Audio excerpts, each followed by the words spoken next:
Halo, selamat pagi Kak Putra, Kak Ning, Kak Anton. Halo, selamat pagi Kak Putra, Kak Ning, Kak Anton.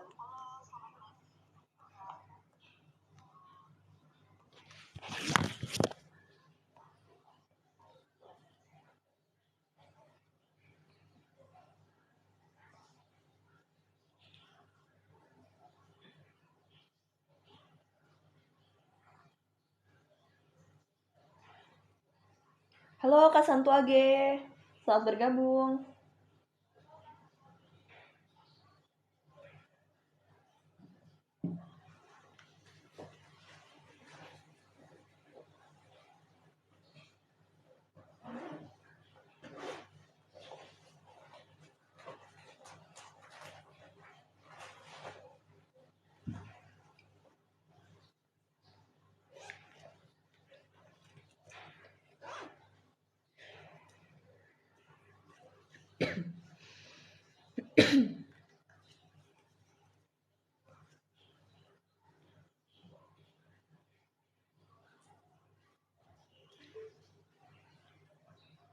Yuk kita ramein dulu yuk live-nya sebelum Dokter Enanya join sekitar 5 menit lagi.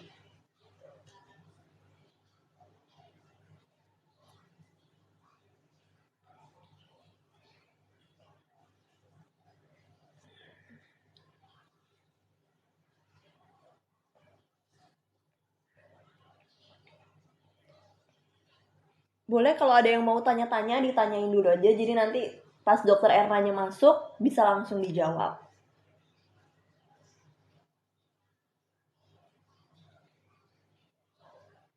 Izin bertanya, bolehkah makan nasi merah protein hewani? Oke, Kak Santu Age ditampung dulu ya pertanyaannya, nanti setelah Dokter Erna join bersama kami, nanti langsung dijawab pertanyaan Kak Santu Age. Jadi jangan kemana-mana, pantengin terus live-nya ya.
Halo Kak Anton, selamat bergabung.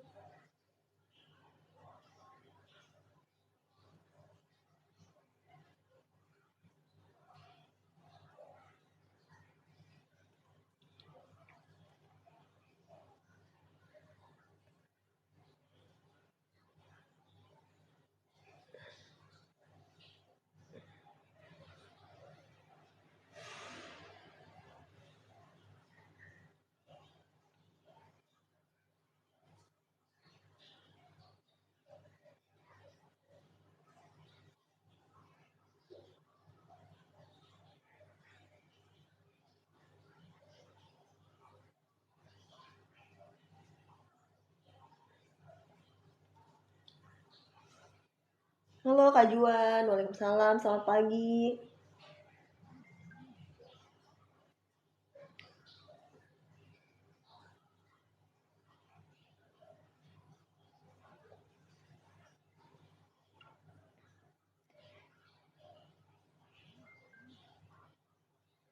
Kak Santo Agi nanya lagi nih, kalau konsumsi buah bagi penderita asam lambung baiknya kapan? Nanti kita tampung dulu ya Kak, jadi tetap stay di live ini sampai dokter Erna datang.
Nah, dokter Ernanya udah datang nih. Mari kita sambut saja kehadiran dokter Erna Cipta.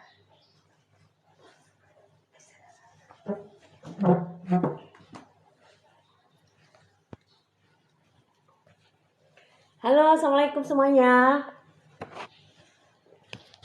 Gimana, banyak yang hadir gak? Tadi udah sempat ada 5, ada 7 orang, tapi karena mungkin belum mulai ya.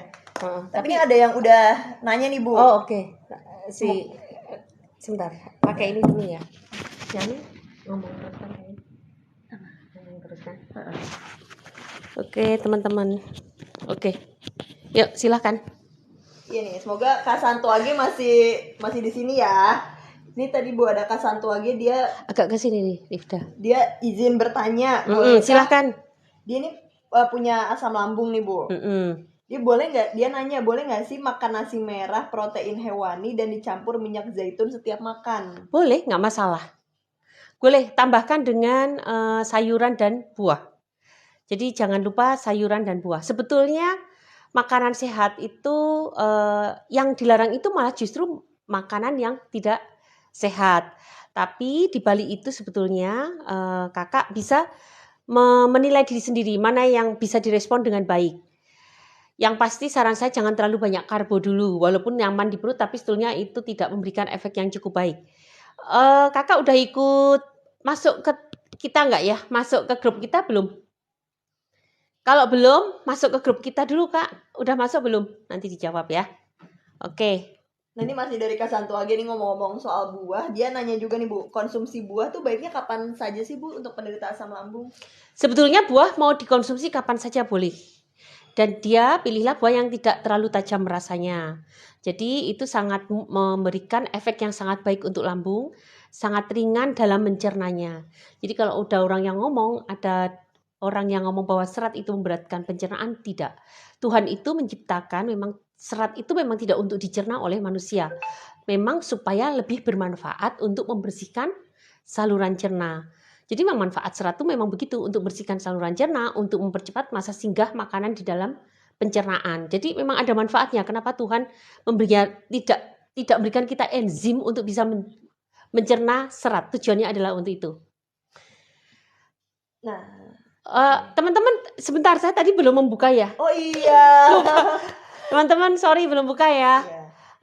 Saya Dr. Erna dari Klinik Herbal Kebon Kita. Tentu tadi Mbak Faya udah mengenalkan. Tadi Mbak Faya kenalin siapa namanya? Faya. Aku manggilnya Faya. Mbak Faya tadi pasti udah kenalin siapa ya. Nah, yang belum kenal, salam kenal dengan saya. Kalau selama ini melihat postingan saya, melihat video TikTok saya, sekarang kita bisa ngobrol langsung di sini dan kita bisa diskusi penyakit apa saja kita bisa diskusikan ya. Tidak hanya masalah asam lambung atau hipertiroid yang akan kita bahas secara khusus, tapi teman-teman bisa menanyakan penyakit lain. Silahkan. Pak Santoso udah jelas ya. Ngomong Pak Santoso ikut grup kita nggak ya?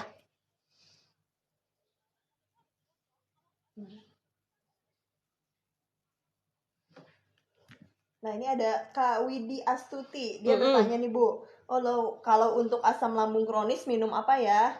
Apa yo? Kak Widi harusnya udah tahu kalau suka nonton video kita ya Bu ya. Kak Widi anggota grup kita nggak? Bukan ya? Bukan. Kak Widi, asam lambung kronis itu dinding lambungnya pasti tipis. Dan itu pernah saya riset waktu S2 dulu pada tikus penderita asam lambung dindingnya tipis. Tidak hanya itu saja, banyak riset mengatakan membuktikan bahwa dinding pada penderita asam lambung kronis menipis sehingga penyerapan nutrisi sangat terganggu. Apa yang dibutuhkan adalah herbal yang fungsinya untuk menebalkan dinding lambung, karena semua faktor itu dari dinding lambung.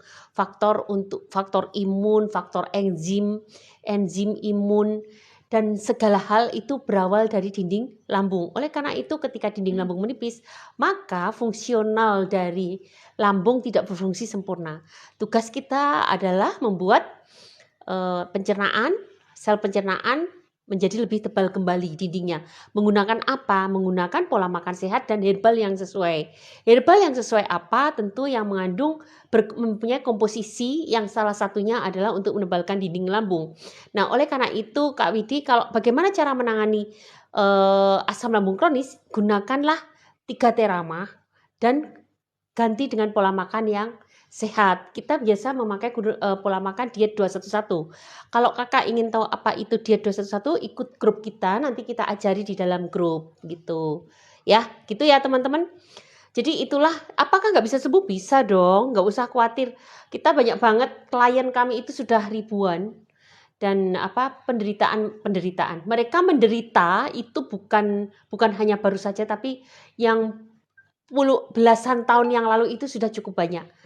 Di atas angka 2010-an, 2011, 2012 itu cukup banyak dan bisa berhasil. Memang semakin lama akan butuh waktu lebih lama lagi, tapi bukan berarti tidak bisa berhasil. Ingat, kita itu memiliki sel hidup. Sel hidup itu bisa berkembang menjadi sel baru yang bisa berkembang atau berganti dengan sel baru yang sehat. Jadi itu yang harus kita pegang. Sel kita adalah sel hidup yang bisa berganti dan berkembang menjadi sel sehat. Jadi nggak usah khawatir untuk tidak sehat kembali, asal sabar dan dengan terapi yang benar. Itu ya Kak Widi ya. Nah selanjutnya ada Kak Anton nih. Dia nanya nih Bu, Dok, asam lambung tuh boleh makan goreng-gorengan gak sih? Goreng-gorengan tuh enak, tapi sesungguhnya dia berisi lemak jahat. Lemak yang sulit dicerna oleh tubuh kita adalah lemak jenuh. Selain itu pada gorengan banyak mengandung radikal bebas. Nah, 2 hal ini itu membuat mencernanya itu perut kita menjadi susah payah. Sudah susah payah, radikal bebas ini akan merusak molekul yang benar. Apa itu radikal bebas? Ada yang tahu nggak dari teman-teman kita? Coba nanti saya jelaskan apa itu radikal bebas.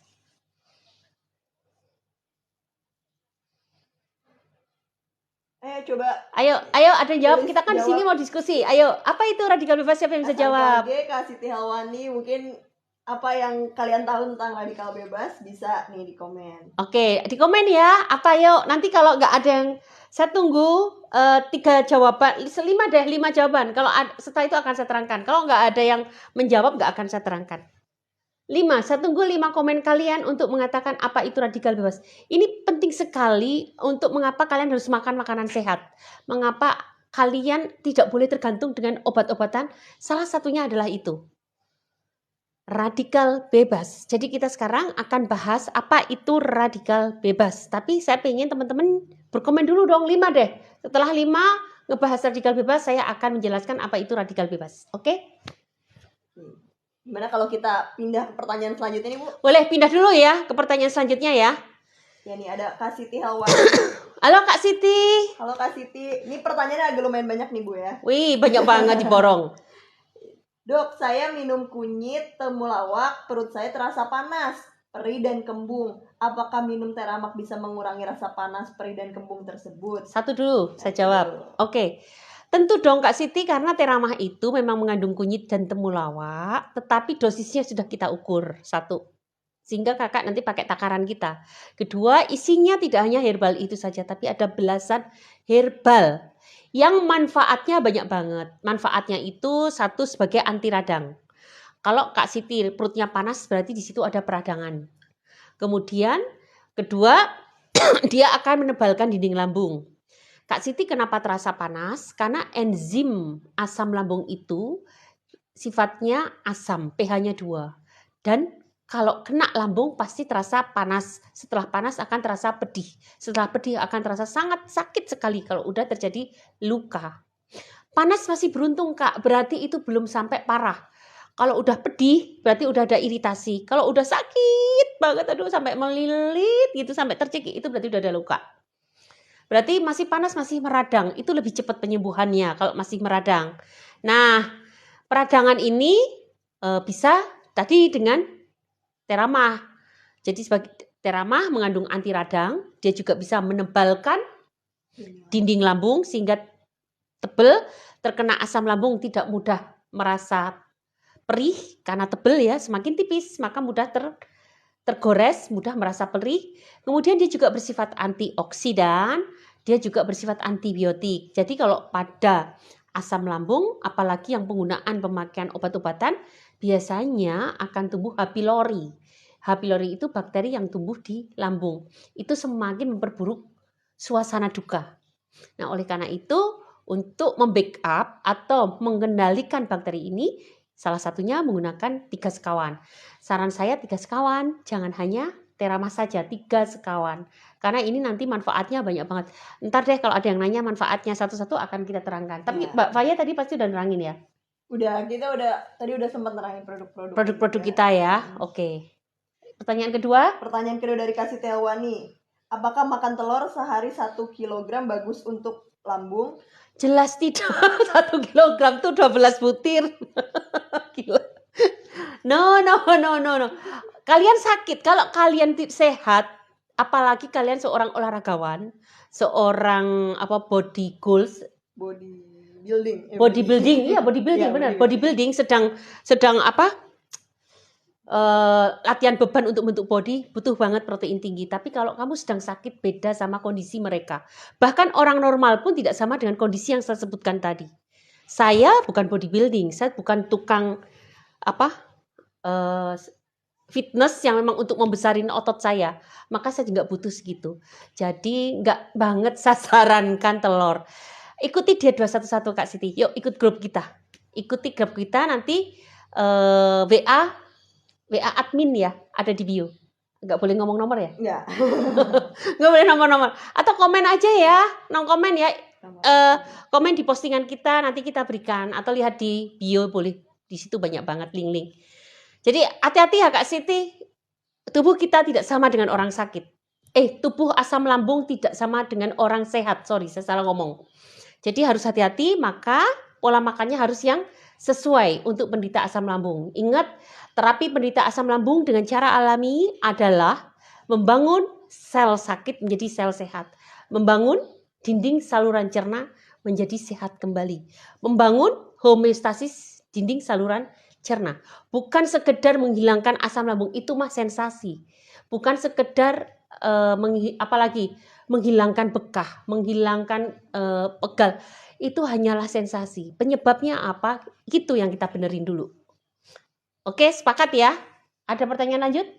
Ini saya yang coba jawab deh Bu. Ini ada Kak Anton, dia nanya gimana caranya masuk grup.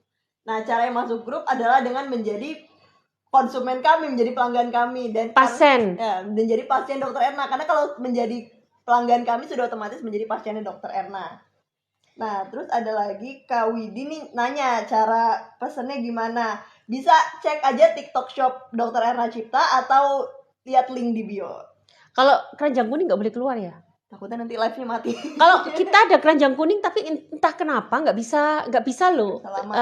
Nggak bisa menongolin keranjang kuning. Nggak tahu yang lain pada bisa, kenapa kita nggak bisa ya?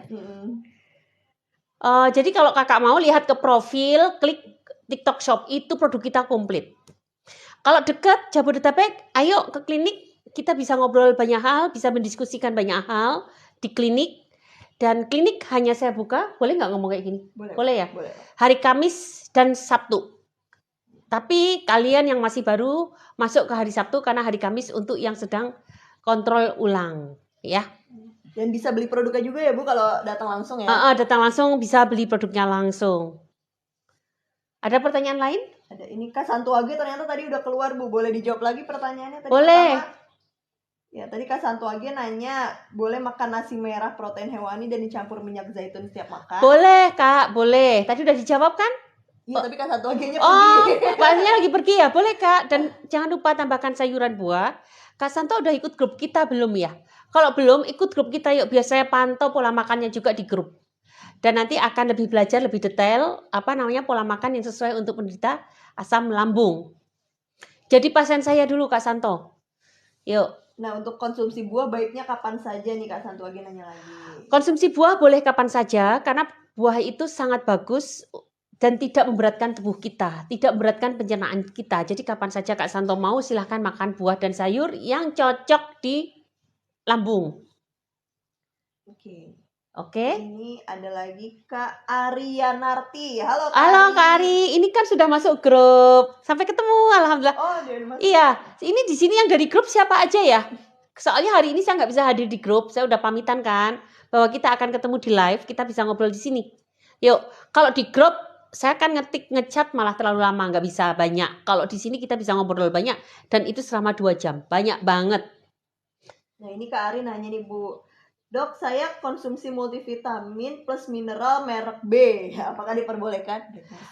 Oh, sebetulnya bukan masalah merek. Saya apapun boleh. Yang penting Kak Aryani itu lagi butuhkan vitamin B1, B6, B12. Mereknya apa itu banyak banget tergantung di masyarakat, walaupun saya sudah share mereknya. Kakak coba buka lagi yuk, belajar lagi dengan materi kuliah saya. Atau kita masukin lagi ya, masuk ke kelas lagi ya, karena besok Rabu kita mau ada kuliah lagi. Tapi sebetulnya kakak bisa sih untuk mengulang materi kuliah, kan pernah masuk grup situ, selama grup itu masih utuh. Jadi sebetulnya saya nggak berdasarkan merek, tapi berdasarkan komposisinya. Ingat, jangan menggunakan yang berat-berat dulu ketika Anda sedang sakit di awal-awal. Yang ringan saja dulu supaya tidak membebani lambung yang sedang sakit. Ingat, ini lambung sedang sakit loh. Walaupun mungkin ada yang parah, ada yang level parah, ada yang level ringan. Tapi saya tidak tahu apakah Anda parah atau ringan, tapi pasti penanganannya dengan yang ringan dulu. Nanti Anda memberikan laporan setelah diketahui membaik, tidak ada masalah, baru kita tingkatkan jenis vitamin yang perlu diminum yang lebih kompleks lagi. Jadi gitu ya Mbak Ari ya. Coba deh Kak Mbak Ari cek lagi, di scroll gitu. Itu semua sudah ada di mana? Di materi kuliah dan sudah saya kasih linknya juga. Coba di scroll dan nanti dipelajari ya. Tapi nanti insya Allah di TikTok Shop akan kita berikan juga deh link untuk vitaminnya biar lebih ringan. Vitamin yang ringan dulu aja. Mudah-mudahan Mas Herdi mendengarkan ya, Mas Herdi. Mudah-mudahan Mas Herdi dengerin juga nih. Nanti linknya ditambah ya. Ya, ini masih Mbak Ari ini nanya lagi fish oil omega 3 apalagi yang perlu saya minum? Nggak usah terlalu banyak. Saya hanya Mbak Ari cukup dengan diet 211 sama vitamin apa coba? Yang sesuai di materi kuliah. Ada yang tahu? Ayo. Ada di materi kuliah, coba dicek kembali tentang vitamin. Nggak usah pakai macam-macam dulu, nanti malah membebani penyerapannya. Kakak, karena kan sedang sakit, sedang parah. Nanti kalau udah sehat, nanti pelan-pelan semua nutrisi juga boleh dimakan kok, nggak masalah. Tapi sekarang kita fokus untuk penyesuaian lambung dulu dan pembangunan sel-sel lambung secara intensif tanpa diganggu oleh pola makan yang keliru. Pola makan itu melibatkan suplemen yang dikonsumsi. Ini pertanyaan terakhir dari Kak Ari. VCO yang beku apakah boleh langsung dikonsumsi karena saya tinggal di daerah dingin. Kayak VCO-nya beku Bu di rumah dia. Kalau beku ya dipanasin dulu Kak, nanti kan jadi kayak es ya. Jadi Kayak mentega ya. Diangetin dulu tapi jangan sampai mendidih ya, karena kalau sampai mendidih itu merusak khasiatnya. Coba diangetin dulu, tapi kalau misalnya beku saya kira lebih baik deh daripada kakak harus melelehkan, lebih baik nggak apa-apa beku aja. Mungkin rasanya jadi kayak es krim ya. Kali kondisinya sekarang gimana? Perubahan udah berapa progres? Sensasi apa yang sudah tidak dirasa? Dijawab ya. Kak Santo gimana? Kak Santo ikut grup kita aja Kak. Kalau belum masuk grup. Nah ini Kak Ari selain nanya dia juga jawab tadi Bu pertanyaan tentang radikal bebas. Menurut Kak Ari radikal bebas itu sesuatu yang menyebabkan kerusakan atau kematian sel. Ya, oke. Terima kasih. Ada benarnya juga. Nanti saya jelaskan ya. Terima kasih. Ayo yang lain mana? 5 orang deh. Kalau udah 5 orang menjawab, nanti saya akan jelaskan apa itu radikal bebas. Nah, satu lagi ada Kak Lucia juga jawab nih. Kata Kak Lucia, radikal bebas adalah reaksi kimia yang merusak sel baik. Oke, benar juga. Tapi nanti saya tunggu 5 biar komplit jawabannya ya.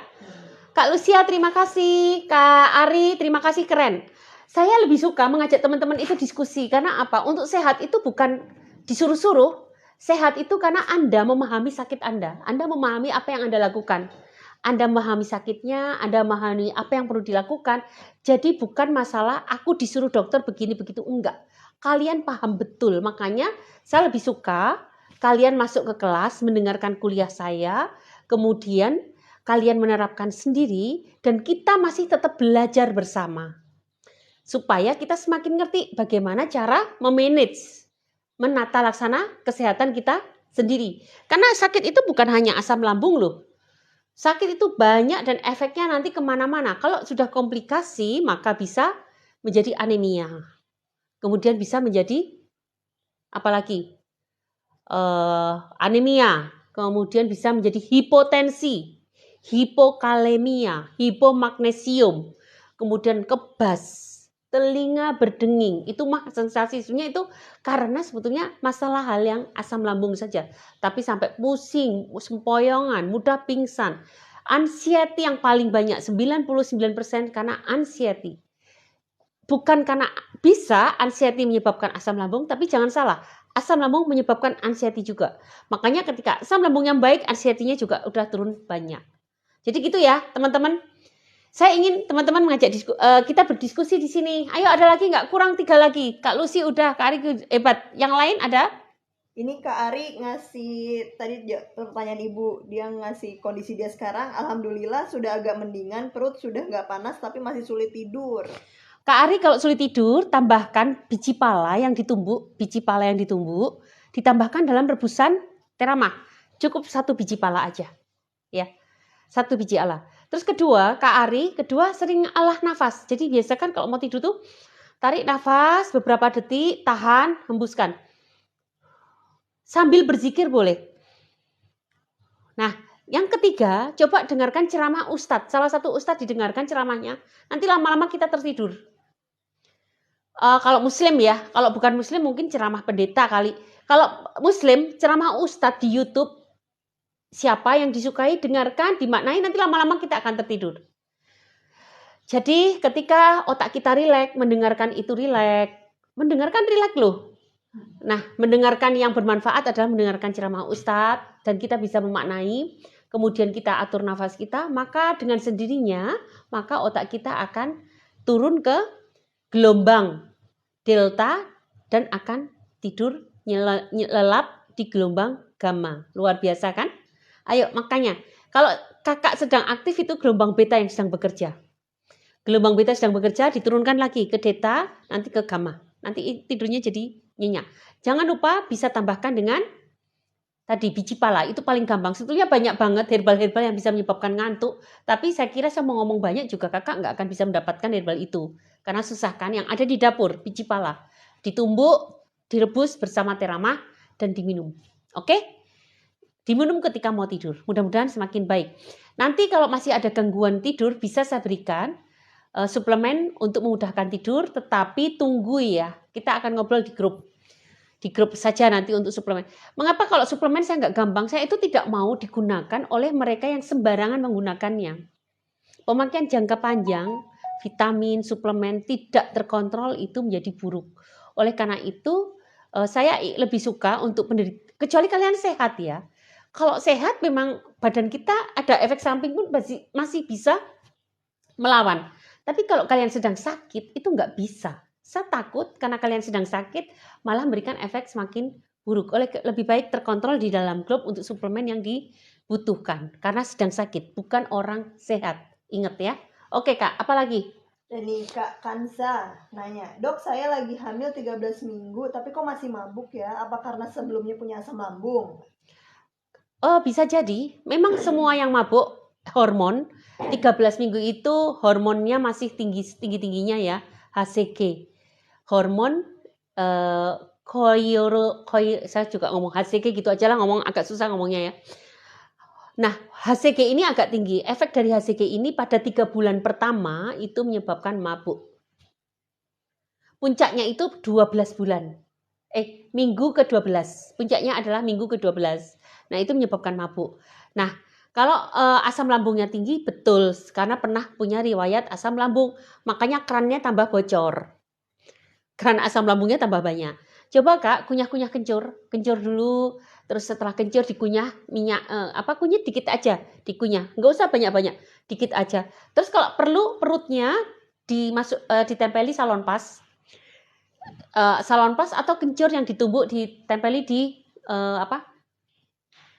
pusar. Jangan terlalu yang hangat saja. Kalau misalnya kakak terlalu panas, bisa gunakan minyak kayu putih, tempelkan aja di pusar. Terus sambil berdoa, sambil afirmasi, halo lambung, hari ini aku sedang hamil. Kita bekerja sama ya, supaya anak kita bisa tumbuh dengan baik. Yuk kita kerjasama, kamu berdamai ya. Aku akan makan yang cocok untuk kamu olah dengan baik, dan kamu jaga ya asam lambungnya jangan terlalu banyak yang keluar. Gitu. Oke? Ayo semangat Mbak Kansa. Mbak Kansa udah pernah masuk grup kita belum ya? Nah ini Mbak Kansa nanya lagi, kalau ini kan lagi hamil ya, boleh minum buah pala nggak? Boleh nggak? Boleh, nggak masalah. Untuk buat tidur ya? Boleh-boleh, asal nggak terlalu banyak. Dicoba dulu dengan setengah. Setelah setengah baru satu biji. Ada lagi? Ada lagi nih, Mami Selin dia nanya, Dok saya sudah 1 minggu minum Teramak yang diserang kepala sama radang tenggorokan sampai suaranya hilang. Dan tenggorokan rasanya sakit banget dan juga keliengan. Apakah itu faktor detox atau gimana ya? Kalau 1 minggu iya. Mama Selin berapa dosisnya? Coba kurangi dulu dosisnya dan minum air garam. Air garamnya ditambahkan, madu imunnya ditambah. Ini madu imun ngetop banget loh. Madu imun ini isinya probiotik. Nah, probiotik ini salah satunya dia akan bersifat sebagai anti radang dan antibiotik. Sehingga kalau di situ ada komplikasi infeksi sekunder dengan virus atau dengan bakteri, itu bisa cepat membaik. Karena bisa detox, bisa karena infeksi sekunder. Nah, oleh karena itu garam dan probiotik jangan ditinggalkan. Coba kumur-kumur dengan garam, terus dikeluarkan tuh, ditumpahkan, dan minum madu imun diperbanyak boleh, tapi jangan lupa gunakanlah garam dalam kehidupan sehari-hari, gitu ya. Bu Selin, ini masih detox ya. Berapa dosis yang digunakan sekarang? Yani Kak Siti Halwani jawab ini jawaban ketiga tadi tentang radikal bebas. Katanya molekul elektron yang bersifat reaktif dan dapat menyebabkan kerusakan atau kematian sel. Oke, nanti kita jawab ya. Molekul elektron. Kalian pintar-pintar sebenarnya nggak ada yang salah kok, enggak. Cuma belum sempurna, belum komplit ya. Terus ada Kak Anton juga, ini jawaban keempat tentang jawaban radikal keempat. bebas. Makanan dan minuman yang berkontaminasi.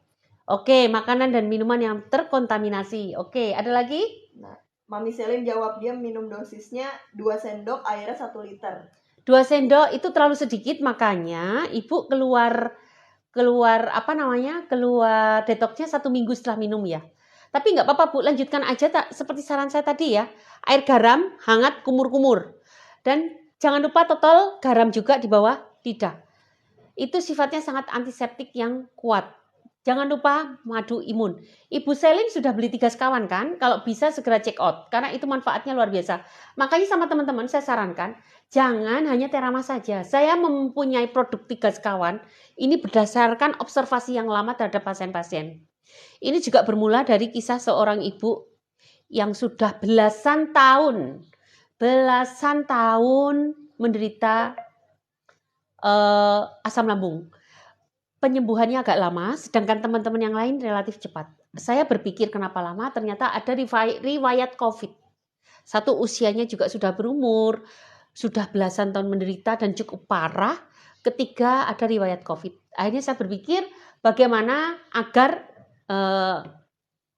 beliau lebih mudah kesembuhannya. Akhirnya ketemulah formula 3 ini, 3 sekawan.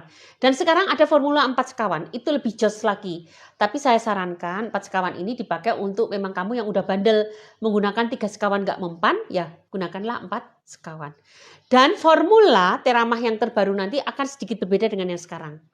Itu semua saya bentuk karena apa? Berdasarkan keadaan klinis kalian. Dari kalianlah maka saya selalu memberikan formula-formula yang hasilnya lebih baik, lebih jos, lebih cepat dalam menyembuhkan keluhan-keluhan yang kalian rasakan. Terima kasih ya buat teman-teman semua yang sering share di grup, aktif di grup, karena di sanalah kita akan terus saling belajar bersama. Ada lagi Mbak? Tadi Mami Selin tuh 2 sendok tuh itu udah ngurangin dosis Bu. Dia awalnya kemarin 3 sendok, makin keliengan, jadi dia kurangin ke 2 sendok gitu. Gak apa-apa, 1,5 dulu Mami, karena emang harus bisa dilewati, dan nanti ketika itu sudah dilewati dikembalikan ke dosis. Tapi Mama Selin udah coba 3 sekawan belum ya? Udah 3 sekawan? Udah 3 sekawan ya? Berarti kumur-kumur ya, dibantu kumur-kumur dengan air garam. Boleh juga kumur-kumur dengan air garam tambah jeruk nipis. Coba deh, mudah-mudahan itu membuat Mama Selin lebih baik. Airnya air hangat, oke? Oh ini ada Bu nih, ini kayaknya dari grup nih Bu, Mia Nazla. Assalamualaikum dokter, saya hadir. Mbak Mia kan? Ya, Mia. Mbak Mia apa? Keren. Mbak Mia ceritakan dong kondisi sekarang. Ini biar teman-teman di sini bisa terinspirasi dengan perjuangan Mbak Mia melawan sensasi asam lambung. Ini Mbak Mia keren loh. Nah ini Mami Selin mau pesan nggak ada keranjangnya. Iya maaf Kak, kita masih belum bisa nambahin keranjang, jadi mungkin bisa langsung di check out di etalase aja, bukan di TikTok Shop kita atau di link di bio aja. TikTok Shop bisa kan? TikTok Shop bisa, tapi nggak bisa beli di live kan, biasanya ada keranjang kuning. Oh iya. Kita lagi belum bisa nambahin keranjang kuning, jadi bisa dibuka TikTok Shopnya aja. Jadi kita itu kalau nambah keranjang kuning diblokir live kita. Itu udah berulang kali. Saya tidak paham kenapa tidak boleh untuk kami, kenapa nggak boleh, saya nggak paham.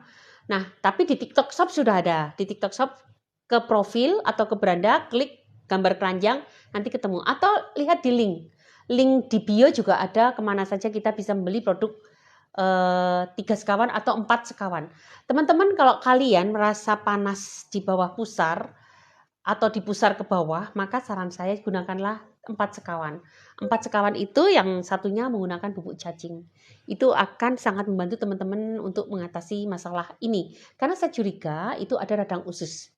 Rasa panas atau rasa nyeri atau rasa perih di perut pusar ke bawah, disertai kadang-kadang lendir, sembelit, diare, kemudian ada bau busuk juga nggak nyaman. Nah, disertai pendarahan juga. Pendarahan dalam bentuk warna hitam atau warna yang cerah. Warna cerah biasanya karena basir. Tapi dengan 4 sekawan biasanya akan jauh lebih baik dibandingkan hanya 3 sekawan untuk yang sudah mencapai radang usus. Oke. Ini kok nggak ada orang yang nanyain penyakit lain, ya semuanya asam lambung ya. Coba dong tanya penyakit lain. Tadi jawabannya radikal bebas sudah 4 ya. Udah, Pak. Ibu Silen, Ibu Selin, Ibu Lucy, Kak Anton, Kak Anton, Kak Ariati,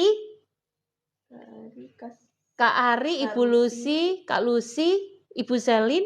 Kurang satu lagi biar saya bahas radikal bebas.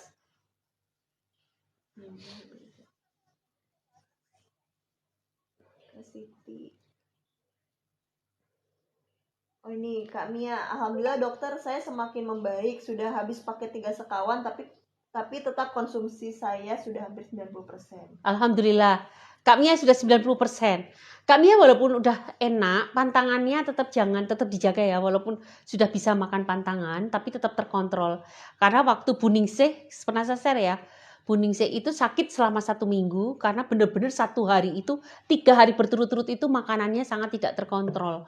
Makan lobster waktu itu beliau ceritakan, saya share juga, makan lobster, makan keju, makan apa lagi ya, lobster, keju, gorengan, dan itu semuanya pantangan-pantangan, tetapi bukan hanya icip-icip, memang untuk dimakan sehari-hari selama 3 hari berturut-turut. Jadinya beliau tepar selama 1 minggu, padahal kondisi beliau sudah 95%. Ingat bagaimanapun pembangunan sel lambung itu butuh waktu yang lama untuk betul-betul sehat. Ya kayak kalian menghilangkan apa? Flek. Yang punya flek yang usia di atas 40 lebih karena timbul flek, itu kan nggak bisa sekejap ya. Butuh waktu lama kan untuk menghilangkan flek. Apalagi yang proses bodybuilding aja deh. Bodybuilding, membentuk badan keker, berotot. Emang olahraga sekali langsung membaik? Enggak juga kan. Itu butuh waktu lama sampai terbentuk badan ala Deddy Corbuzier misalnya. Jadi kira-kira seperti itu ya, butuh waktu lama sehingga betul-betul mereka stabil. Jadi jangan diganggu dulu, karena orang normal kayak saya aja nggak nyaman loh kalau pagi belum makan apa-apa, misalnya udah minum kopi.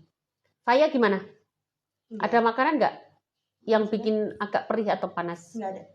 Pedes? Nggak. Normal semua? Aman. Pedes?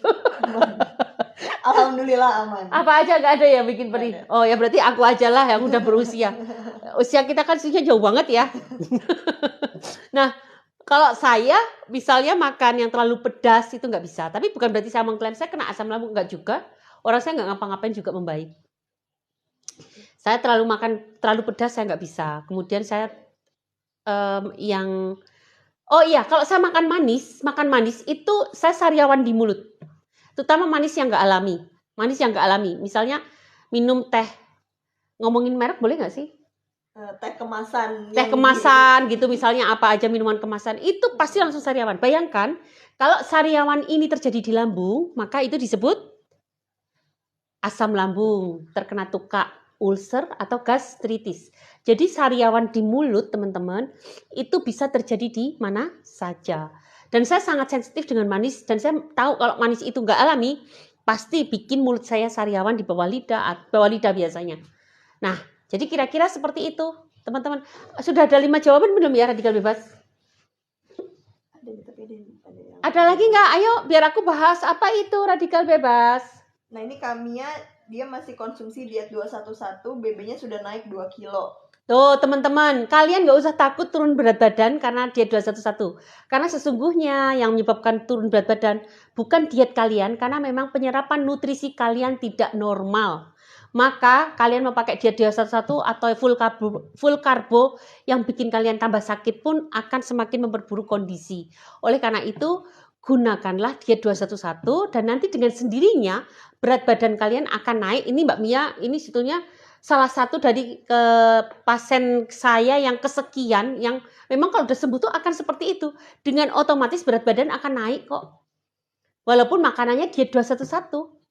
Ya karena penyerapan nutrisinya sudah sangat bagus. Nah jadi teman-teman nggak usah takut yang berat badannya rendah. Dengan diet 211 tambah kurus, nggak usah takut. Kita fokus ke pembangunan sel lambung. Dan otomatis ketika pembangunan sel lambung sudah membaik, maka semua efek-efek baik akan tercipta dengan sendirinya. Berat badan naik, makan jadi enak, kulit bersih, mata jadi lebih terang, tidak mudah ngantuk, lebih fokus, tidak pelupa. Itu adalah efek-efek sensasi karena orang itu sehat. Itu. Nah, ini Kok nggak ada yang nanya kanker atau hipertiroid atau apa kayak gitu? Saya ingin jelasin loh, padahal udah ada yang menjawab radikal ada bebas. radikal bebas jawaban kelima akhirnya nih, Kak Santo Age. Radikal bebas adalah racun di dalam tubuh. Oke. Teman-teman, radikal bebas itu adalah oksigen yang tidak berpasangan. Jadi intinya adalah oksigen yang tidak berpasangan yang akan mencari pasangan lain.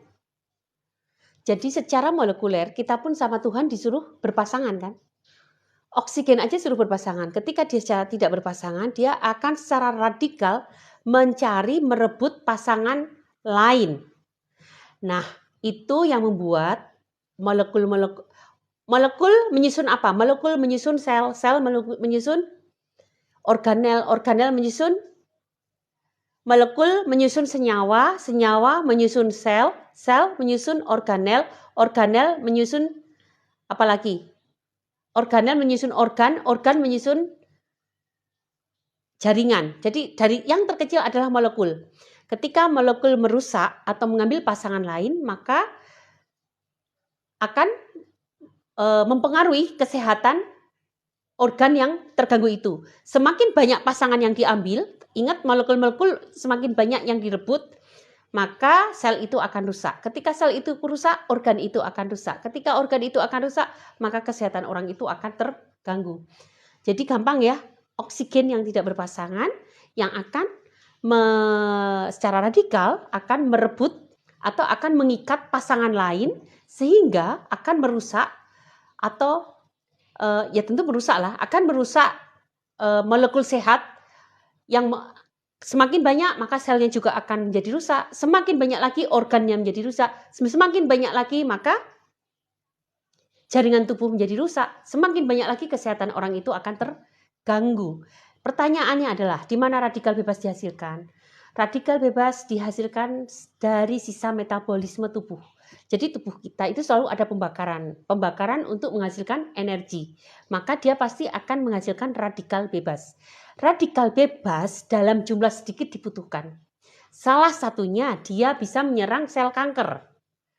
Tapi kalau kebanyakan itu akan membebani tubuh kita. Oleh karena itu dibutuhkan lawan kata radikal bebas apa? Antioksidan. Karena reaksi radikal bebas itu disebut oksidasi.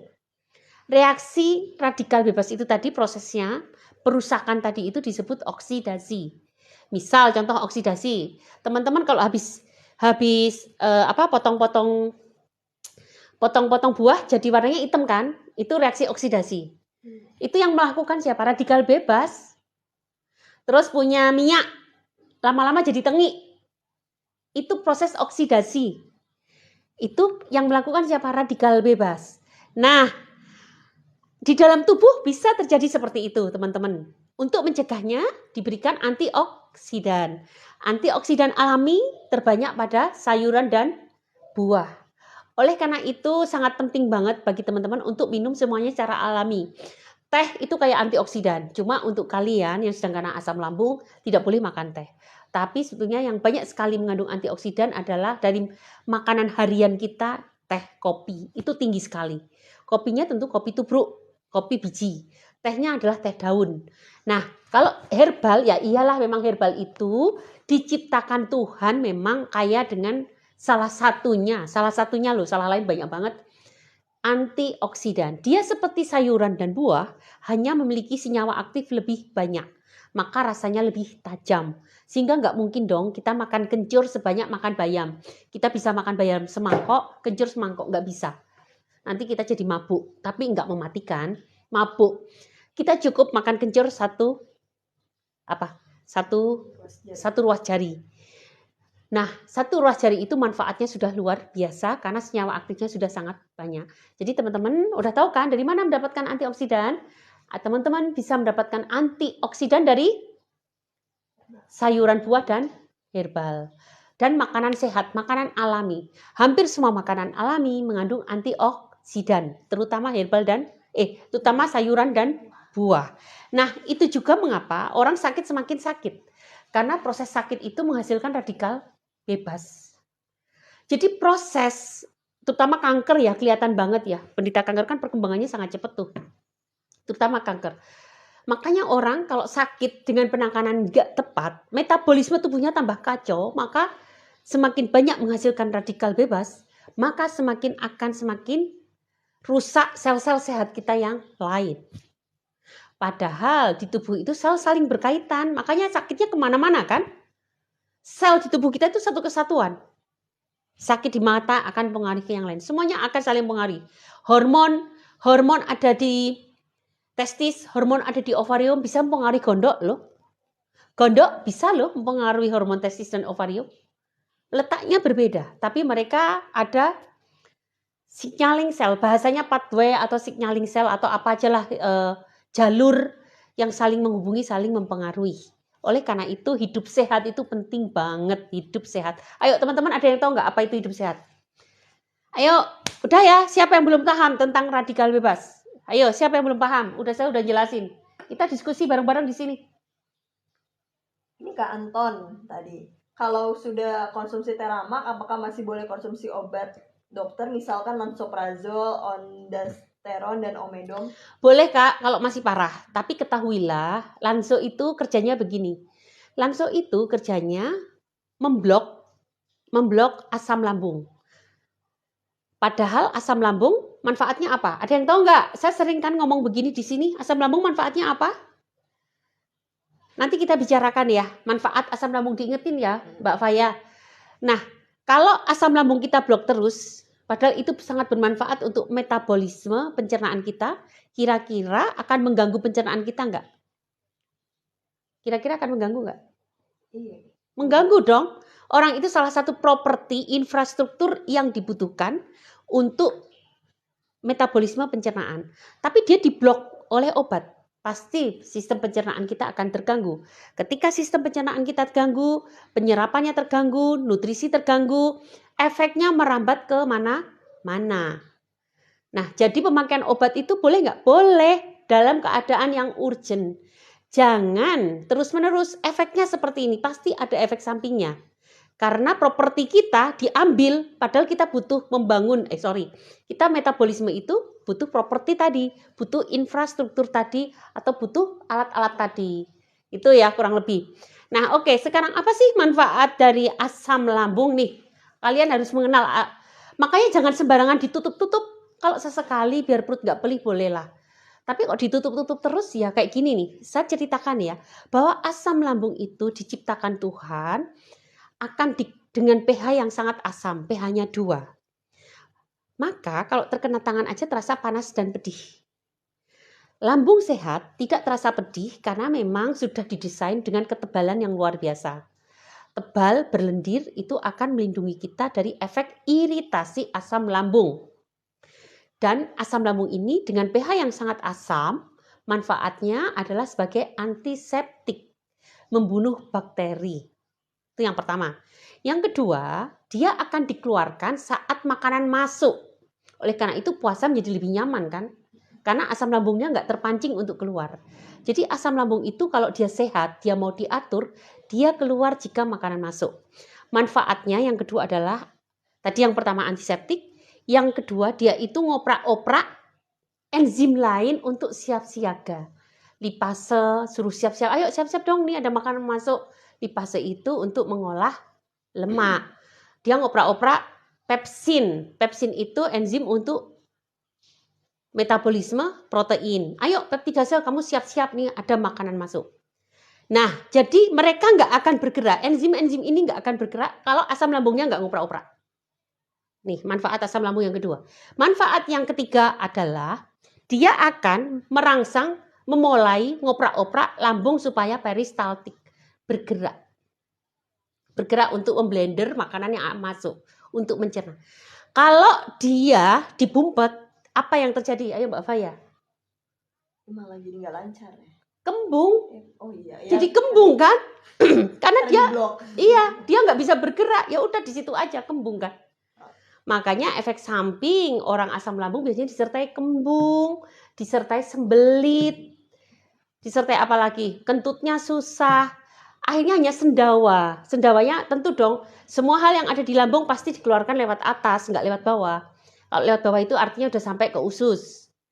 Jadi kalau semua yang bermasalah di lambung keluarnya pasti lewat atas. Karena kembung maka sering sendawa. Jadi seperti itu kira-kira. Nah oleh karena itu boleh-boleh aja, tapi gunakanlah dalam keadaan urgent. Dan kamu harus dengan telaten mau melawan atau membangun dinding lambungmu. Membangun itu tidak gampang, butuh waktu lama dan konsisten untuk hasil yang bagus. Seperti renovasi rumah. Renovasi rumah kita butuh berapa bulan untuk menyelesaikannya. Dan itu pun harus dengan konsistensi, dengan kualitas yang bagus, maka didapatkan rumah yang bagus juga. Kira-kira seperti itu. Jadi ngobatin asam lambung bukan kayak seperti obat medis. Asam lambung kebanyakan dikurangi jumlah asam lambungnya dipumpet. Nggak peduli efek sampingnya apa. Ususnya nggak mau bergerak, kembung, peristaltika nggak bergerak, kasih obat yang bisa menggerakkan otot sehingga ususnya bisa bergerak kembali. Terjadi diare, hentikan diare, dibumpetin supaya nggak terjadi diare air-airnya. Kan kerja obat seperti itu, tanpa memikirkan efek sampingnya. Jadi itulah mengapa memakan jangka panjang obat seringkali memberikan efek yang tidak baik. Karena seperti itu logikanya. Oke ya? Nah ini Bu tadi Mami Selin, itu detox yang berat itu tuh dipengaruhi sama penyakit lain gak sih maksud? Tentu Bu, semakin kotor tubuh kita, semakin kalau teman-teman yang udah biasa minum herbal rata-rata nggak terjadi detox yang parah. Mungkin Terus baru pertama. ya, tapi yang kalau baru pertama memang parah, apalagi penyakitnya sudah banyak. Sering minum obat itu biasanya memang agak parah. Tim kita aja makan beras merah jadi diare Bu. Karena apa? Selama hidup dia nggak pernah makan sayuran, buah, apalagi bukan nggak pernah, jarang makan sayuran dan buah. Kedua, nggak pernah makan beras merah. Ketika makan beras merah, diare 3 hari. Padahal sehat ya, nggak punya penyakit apa-apa. Padahal sehat, nggak punya penyakit apa-apa. Sebenarnya itu fungsi yang bagus. Semua makanan sehat itu akan membersihkan sesuatu yang kotor. Dia kan mau bekerja tuh, pasti dia akan sapu-sapu, akan seblak-seblak. Dan itu membuat kita nggak nyaman. Tapi berarti dia mulai bekerja. Nah, kalau obat kimia kan nggak begitu, karena dia bekerjanya hanya satu hal. Yang mengganggu apa? Air ya. Misalnya ada air bocor, langsung dibumpet airnya, itu pun sementara, gitu aja.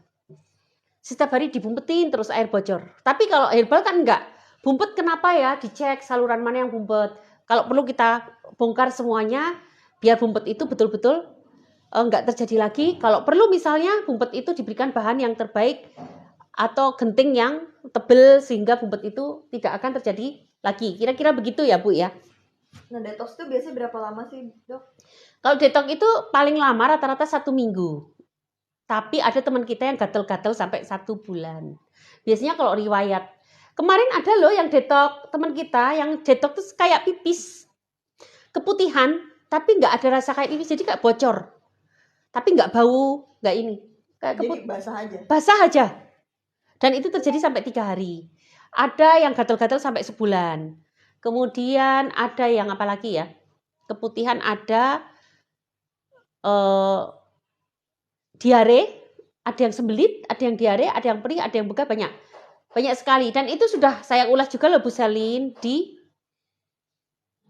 materi kuliah. Dicek kembali ya. Nggak usah takut, hadapi saja karena kita sudah ada di jalur yang benar. Materi kuliah itu grup jurus ya? Materi kuliah itu ada di grup kelas ya, grup kelas jurus sehat. Itu materi kuliah, itu namanya kuliah WhatsApp. Materinya saya bagikan di grup dan saya sering sebutnya kulwap, kuliah WhatsApp. Dan ini ada lagi nanya, anak saya sekarang masih konsumsi obat imuran, metilpred, and vitamin D. Bagaimana supaya lepas obat? Ini Kak Hang. Umurnya berapa Kak? Ya, dia belum bilang. Kalau masih anak-anak banget, tentu terapan ke herbal agak susah. Tapi kita punya madu imun. Mungkin hanya bisa diberikan madu imun sama gaya hidup sehat. banyak makan sayuran buah. Kalau perlu ibu beli yang organik khusus untuk dia. Dan pola makan yang seimbang, banyak makan sayur buah, kalau perlu yang organik dan madu imun. Tapi kalau sudah cukup umur, sudah dewasa, bisa kita tambahkan tip-tip hidup sehat tadi dengan apa? Dengan herbal yang sesuai. Nah, hidup sehat itu bukan hanya makanan sayuran dan buah. Olahraga rutin. Vitamin D itu bisa kita dapatkan kalau kita rajin berjemur. Ya, kita rajin berjemur. Boleh kok tetap, memang autoimun biasanya kekurangan vitamin D. Terus yang kedua, rajin olahraga, rajin berjemur, kemudian mengkonsumsi makanan-makanan yang sehat. Terus yang keempat, rajin hatinya pun harus disehatkan, yaitu dengan banyak berzikir, dengan banyak, kalau bukan muslim apa ya? Ya semacam, saya nggak paham apa ya kalau bukan muslim, tapi ada kan yang semacam kayak zikir gitu kan, berzikir, meditasi, yoga, afirmasi, dan selalu pikirannya positif. Biasanya penderita autoimun itu disertai rasa kecemasan, karena juga beberapa klien saya banyak sekali yang autoimun. Apakah tidak bisa baik? Bisa. Autoimun itu kan karena komponen imunnya, tim imunnya, faktor-faktor imunnya itu tidak terkendali. Dia tidak mengenal mana lawan, mana kawan. Ada sedikit masuk, langsung reaksinya berlebihan. Apa yang harus kita kendalikan? Kembalikan posisi tubuh menjadi normal kembali. Dengan gaya hidup sehat, ramuan yang sesuai, dan pasti itu butuh waktu lama dan konsistensi, tapi bisa. Sebetulnya banyak sekali sekarang Bu, penyakit-penyakit degeneratif karena tubuh kita itu D itu penurunan. Generatif itu apa? Pertumbuhan. Penurunan pertumbuhan. Jadi pertumbuhannya itu bukannya membaik, malah menurun. Sehingga tidak memberikan fungsi sebagaimana mestinya. Dan itu bisa diperbaiki, yaitu dengan regenerasi. Kebalikannya degeneratif, maka regenerasi.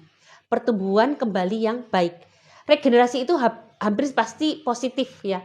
Regenerasi positif. Regenerasi tadi hanya bisa dilakukan oleh gaya hidup sehat, makanan sehat, dan herbal. Sebetulnya banyak juga terapi-terapi lain seperti terapi HBOT, pemberian oksigen yang cukup banyak ke dalam tubuh kita. Itu beberapa teman-teman kita sudah ada memiliki HBOT, kemudian juga dengan suplemen yang sesuai, kemudian dengan akupunktur, kemudian dengan bekam, dengan fasdu. Itu semua tujuannya adalah untuk meregenerasi sel. Kalau memang Ibu pengen secara lebih jelas lagi, silahkan konsultasi ke saya, nanti temui admin saya, hubungi admin saya untuk bikin janji. Ya, saya harap mudah-mudahan semakin sehat ya Bu. Ya, nomor admin bisa dilihat di link di bio ya. Nah ini Kak Santoagi nanya, dok mulut saya lengket kayak berlendir, jadi susah nelen. Saya masih konsumsi Sucralfat, apa nggak apa-apa dibarengi minum Teramah? Nggak apa-apa Mas, nanti Sucralfatnya nggak usah ya. Sucralfat itu melapisi dinding. Nah, bisa jadi mengapa mulutnya berlendir karena dinding itu kan harusnya tidak untuk dilapisi. Lendir itu dihasilkan oleh dinding lambung. Seperti ludah. Kita kalau ngomong keluar ludahnya kan. Ludah pada mukosa mulut kita. Nah, dalam lambung juga seperti itu. Mirip dengan mukosa mulut kita, cuma lebih tebal. Manfaatnya sebagai tim imun kita, sehingga kalau ada kuman masuk atau patogen atau apapun yang bersifat jahat itu akan terperangkap di lendir itu. Sebelum dimakan oleh sel yang bertindak untuk makan penjahat atau tentara kita sebelum keluar, itu pertama kali dijebak dulu sama lendir. Ketika lendirnya berlebihan, karena memang tidak terkontrol, dia nggak ngerti mana kawan mana lawan, apalagi memang selama ini dia selalu ditekan sama Sucralfat kan, dilapisi kan, sehingga penyerapannya tidak terhambat. Dijawab, mohon maaf jam 11 udah tak ya, ini mau konsultasi. Jam 11. Di sini nggak apa-apa, aku tak ngomong. Halo, jadi seperti itu ya. Jadi teman-teman harus memahami bahwa segala sesuatu yang dilakukan sistem tubuh kita yang dilakukan berlebihan, maka kebalikannya. Ketika kita sering makan obat asam lambung, maka asam lambungnya menjadi tidak terkendali. Begitu keluar berlebihan, karena biasa ditekan. Biasa dilapisi, maka lendirnya juga berlebihan. Ketika keluar menjadi berlebihan. Jadi kira-kira seperti itu ya teman-teman. Obat dibutuhkan, sangat dibutuhkan, tapi tidak untuk pemakaian jangka panjang, tetapi untuk kondisi keadaan darurat. Dan Mas Santo, saran saya jangan menggunakan Teramah saja, 3 sekawan. Mengapa 3 sekawan itu penting? Karena itu sudah merupakan 3 serangkai yang memang pas untuk kondisi kita. 1, teramah udah tahu kan kalian manfaatnya banyak. Itu terdiri dari beraneka herbal. Ada anti radang, antibiotik, menebalkan dinding lambung, mengatur enzim dan sebagainya. Yang kedua adalah probiotik. Probiotik ini di dalam tubuh kita itu ada usus baik, usus netral dan usus jahat. Ketika kita terkena asam lambung, yang lebih menguasai biasanya bakteri jahat. Dia lebih berkuasa. Karena asam lambungnya sendiri nggak berdaya. Sering dibumpet kan. Maka dia nggak bisa bersifat sebagai antibiotik atau antiseptik. Sehingga berkembanglah bakteri jahat. Nah, bakteri netral ini orangnya pelin-pelan. Bakteri yang pelin-pelan. Kalau banyak bakteri jahat, dia akan ikut-ikutan jahat. Kalau dia banyak yang teman baik, dia ikut-ikutan baik. Nah, bakteri netral ini akan jadi jahat kembali. Nah, itu menimbulkan peradangan yang hebat baik di lambung maupun di saluran cerna bawah, radang usus. Nah, siapa yang bisa mengendalikan? Yaitu dengan bakteri baik, probiotik. Itu salah satu manfaat. Manfaat lain banyak banget. Dia juga bersifat anti radang.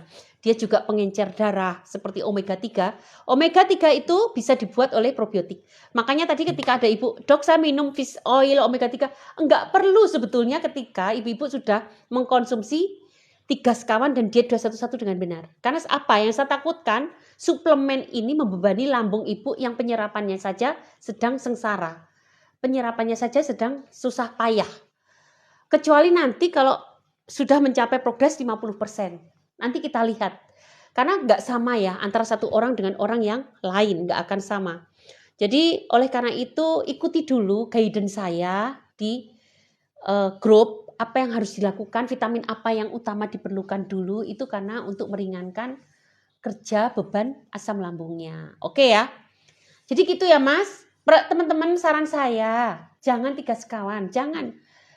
Udah biar cepat melejit, kalau perlu kalian merasa ada radang usus lebih parah atau nyerinya yang nyeri banget karena ada luka, pakai 4 sekawan. Biar cepat, dan nanti setelah itu beli aja 3 terama saja.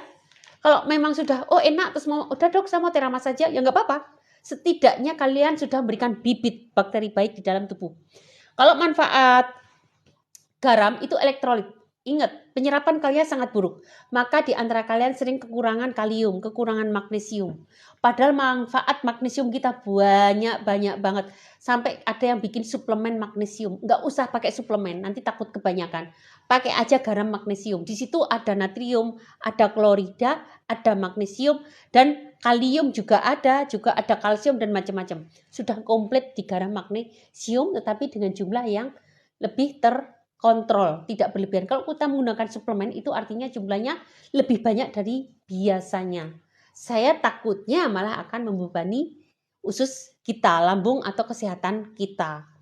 Jadi itu semua bermanfaat. Jangan dipikir garam itu nggak bermanfaat, sangat bermanfaat. Apalagi kalian yang suka keliangan. Kalau kalian suka lemas, suka keliangan totol di bawah lidah, maka kalian akan sehat kembali. Dan tidak perlu takut terjadinya hipertensi. Karena garam magnesium, tinggi magnesium, rendah NaCl. Asal pemakaian dalam batas yang normal. Dan kalian imbangi dengan diet 211. Bukan mengandalkan 3 sekawan aja tanpa diimbangi diet 211. Nanti ya garamnya bisa menyebabkan atau mengaktifasi timbulnya hipertensi. Ada pertanyaan lagi? Ada ini, Kamiya nanya kalau madu imunnya bisa dikonsumsi mandiri, tidak harus dikonsumsi dicampur teramak nggak Bu? Boleh, untuk pengganti minuman Kak, pengganti pemanis. Misalnya minum teh, tambah sedikit teramah, minum apa, tambah sedikit teramah. Iya, saya juga begitu. Madu imun saya campurkan ke apa saja, boleh, nggak masalah. Jadi harus sama kayak madu biasa aja. Kayak madu biasa, dan boleh kalian kapan gunakan. Cuma respon tubuh dilihat. Kan saya sudah menentukan untuk kalian yang asam lambung pemula pasti 2 sendok makan dulu. Karena takutnya kalau kebanyakan diare. Ada teman kita yang dari Bali sekali pakai kalau nggak salah 6 sendok makan. Nah malah jadi diare. Jadi jangan berlebihan. Mungkin untuk sebagian orang kayak saya bisa loh 6 sendok makan nggak masalah buat saya, tapi untuk sebagian enggak. Oleh karena itu kenali dulu tubuh kalian dengan dosis yang paling kecil dulu, sekurangnya 2 sendok makan dulu. Dosis yang sudah saya terapkan sebetulnya itu dosis terendah. Dosis yang paling aman yang selama ini saya observasi. Tapi selebihnya nanti kalian sendiri yang bisa menentukan dosisnya. Dosis terbaik pada tubuh kalian, kalian sendiri yang bisa menentukan. Oke ya teman-teman. Oke, ini ada Kak Lucia. Dok, kalau saya mau terapi, yang mana yang tepat? Fasdu atau akupuntur atau dua-duanya? Kak Lucia mau. Tiga-tiganya bagus. Fasdu itu cukup sebulan sekali. Kemudian akupunktur dari seminggu 3 kali sampai seminggu sekali. Itu semua tergantung respon tubuh. Bekam itu paling cepat 2 minggu sekali. Tergantung kondisi juga. Jadi semuanya bagus. HBOT juga bagus. HBOT yang paling efektif adalah harian. Setiap hari datang. Itu efeknya jauh lebih baik. Ketika kalian sudah baik baru dikurangi, misalnya seminggu 2 kali, seminggu 3 kali, dan seterusnya. Tapi kalau HBT itu saran saya sebaiknya setiap hari. Ini Mami Selin nanya 4 sekawan tuh apa aja Bu Dokter? Kalau 4 sekawan itu 3 sekawan ya. 3 sekawan itu terama, garam magnesium, madu imun, dan ditambah bubuk cacing. 3 sekawan tambah bubuk cacing itu jadi 4 sekawan. Udah ada di keranjang TikTok? Udah ada, semua udah lengkap. Ada di toko TikTok. Ini nggak ada lagi nih Bu yang nanya. Jadi saya nanya boleh nggak? boleh. Ini masih agak terkait masalah asam lambung ya. Kok kalau perut kita lagi nggak enak tuh mulutnya bau ya? Nah, perut nggak enak, mulut bau. Bau itu berarti apa, Bu? Bau ketek, bau mulut. Berarti bakteri. Sampah aja bau. Berarti ada perkembangbiakan bakteri. Teman-teman harus tahu kalau bakteri berkembang biak itu per detik itu jutaan. Jutaan per detik. Dan itu menimbulkan metabolit yang bau. Kalau mulut kita bau, berarti kita memberikan suasana yang sesuai untuk pertumbuhan bakteri. Ada makanan tersisa di situ. Kalau mulut kita biasa ya, ada makanan tersisa di situ. Terus saya mau bersihin teman-teman.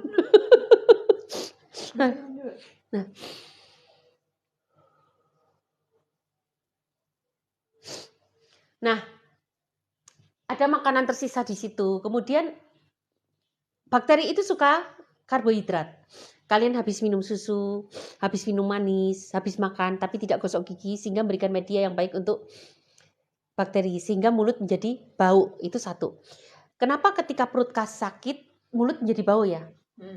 Perut sakit, kalau perut sakit sampai mulut bau, berarti sakitmu karena ada bakteri di situ. Dan bakteri yang bisa di lambung adalah H. pylori. Maka cara penyelesaiannya dengan yang paling gampang. Perut kan nggak bisa sikat gigi. Minum probiotik. Maka cara yang paling gampang minumlah probiotik. Probiotik di madu imun akan sebagai predator bakteri jahatnya. Maka kalian sebetulnya kalau kalian suka sakit gigi, kumur-kumur aja pakai probiotik dan garam. Hasilnya bagus kok. Coba deh. Suka sakit ini kan, kumur-kumur aja pakai probiotik dan garam. Hasilnya akan lebih bagus. Atau kalau kumur-kumur berarti kan harus dibuang ya. Kasih sedikit garam, probiotik kasih sedikit. Terus kalian kumur-kumur telan. Itu akan sangat bagus. Maka itu sudah cukup membuat bakteri jahat di lambung dan di mulut kita ikut mati. Ketiga Kak, harus kalian ketahui bahwa apa sih kalau gitu sama ini bubuk cacing?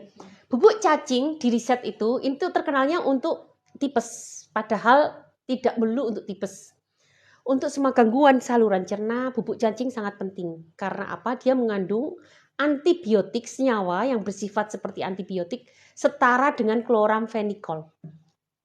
Chloramphenicol adalah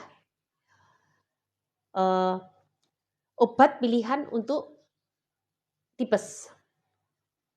Nah, kemudian yang kedua, dia mengandung kolagen tinggi. Untuk menumbuhkan dinding yang kuat dibutuhkan kolagen. Kolagen itu protein. Yang ketiga, dia mengandung protein yang tinggi juga. Nah, protein ini tentu sangat dibutuhkan untuk pembangunan sel-sel tubuh kita. Dan senyawa lain yang belum diteliti, sebenarnya banyak banget. Itu kan hanya yang diketahui manusia. Sebetulnya yang senyawa yang masih berserakan dan kita nggak tahu manfaatnya itu udah masih sangat-sangat banyak. Itu yang belum kita bisa keungkapkan ke publik. Ada pertanyaan lagi? Ada ini Kak Ari. Apakah saya boleh minum bubuk cacing dan mulai kapan saya boleh minum bubuk cacing? Ibu coba aja, apakah setelah minum bubuk cacing lebih baik atau enggak? Kalau memang lebih baik, lanjutkan saja. Kapanpun boleh, orang sehat juga boleh kok minum bubuk cacing.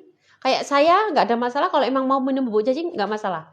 Hampir semua bahan alami itu tidak menimbulkan efek samping pada mereka yang sehat.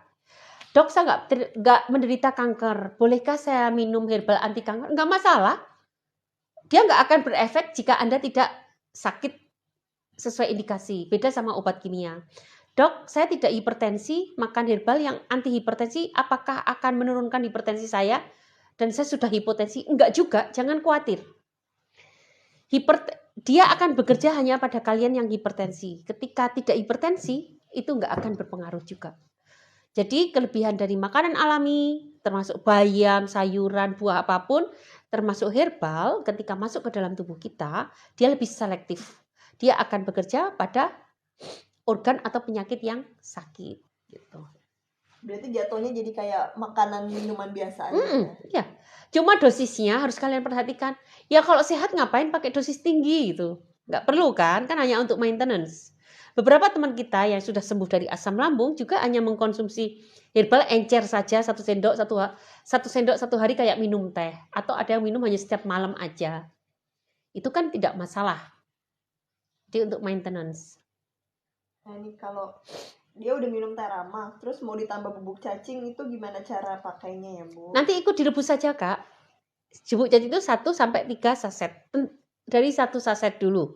Kalau belum merasa ada khasiatnya, boleh tambah 2 saset, tambah 3 saset. Direbus aja bareng-bareng sama teh ramah, habiskan bersama teh ramah. Saya izin dulu ya, saya mau bersin. Dari tadi udah, aduh kayak mau bersin. Izin dulu sebentar.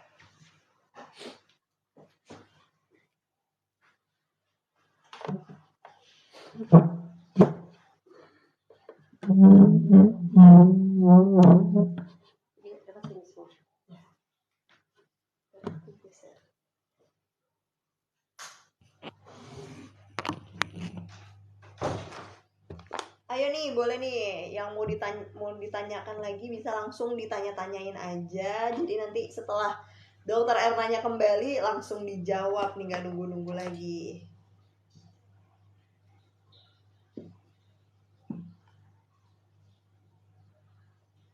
Nah Kamia, terima kasih pertanyaannya Kamia.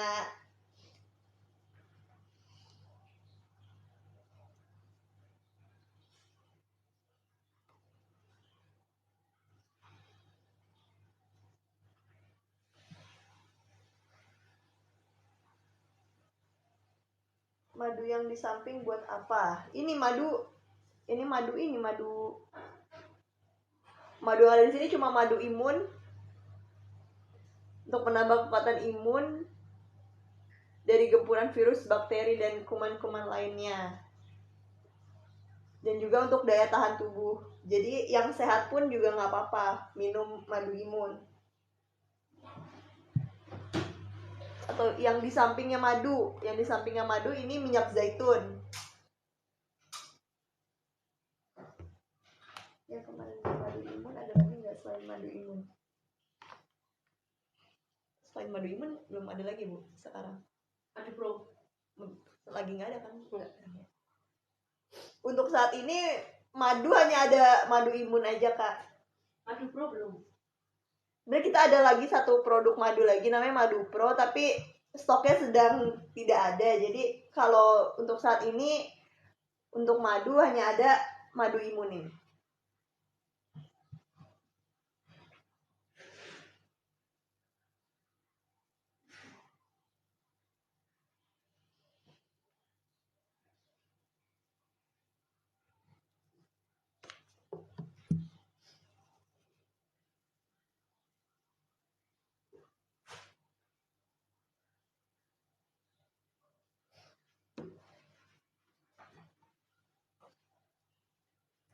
Halo. Ya, sudah kembali lagi. Ya, ini Kamian Bu tadi nanya. Akhirnya ada yang nanya tentang tiroid nih, karena kan topik hari ini adalah hipertiroid tapi nggak ada yang nanyain tiroid ya. Ini akhirnya Kamian nanya nih, Dok, tiroid itu biasanya karena apa dan gejalanya seperti apa ya? Nah, teman-teman, kita harus mengenal tiroid dulu. Tiroid itu hormon yang hormon yang dihasilkan oleh kelenjar tiroid. Letaknya di sini. Jadi kalau ininya besar, kadang-kadang orang bilang penyakit gondok. Nah, penyebabnya itu apa? Salah satunya adalah nanti dulu ya sebelum saya ngomongin. Hormon tiroid ini dipengaruhi oleh hormon dari sini.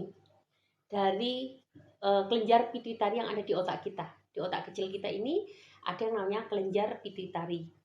Kelenjar pituitari ini menghasilkan hormon FSH yang ngoprak-oprak terbentuknya hormon tiroid. Nah, jika di sini ada tumor, maka di sini jadi tambah banyak.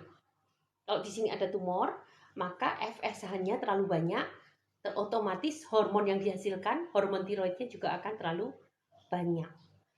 Nah, selain itu ternyata hormon tiroid itu, kayak tadi saya bilang, hormon tubuh kita itu saling berkaitan. Nah, hormon tiroid ini juga berkaitan dengan hormon yang dihasilkan oleh testis atau ovarium. Ketika testis kita, ovarium kita bermasalah, maka akan mempengaruhi hormon tiroid juga.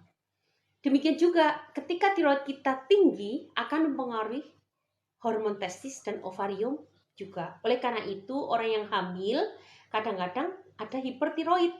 Lagi hamil ada hipertiroid. Akibatnya terjadi apa? Preeklamsia. Tensinya naik, dadanya berdebar, keringatnya berlebihan. Nah, penyebabnya yang sering terjadi karena kekurangan iodium. Iodium itu bisa didapatkan pada makanan laut, telur, susu. Oleh karena itu makanan itu harus seimbang.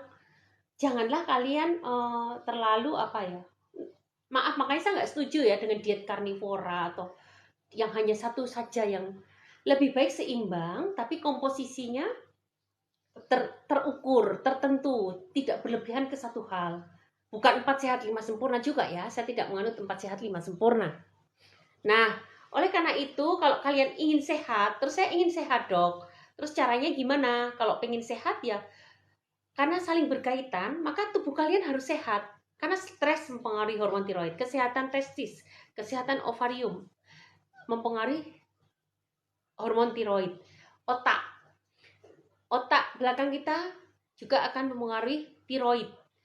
Dan kalau dia sakit, sebetulnya apa sih yang mempengaruhi?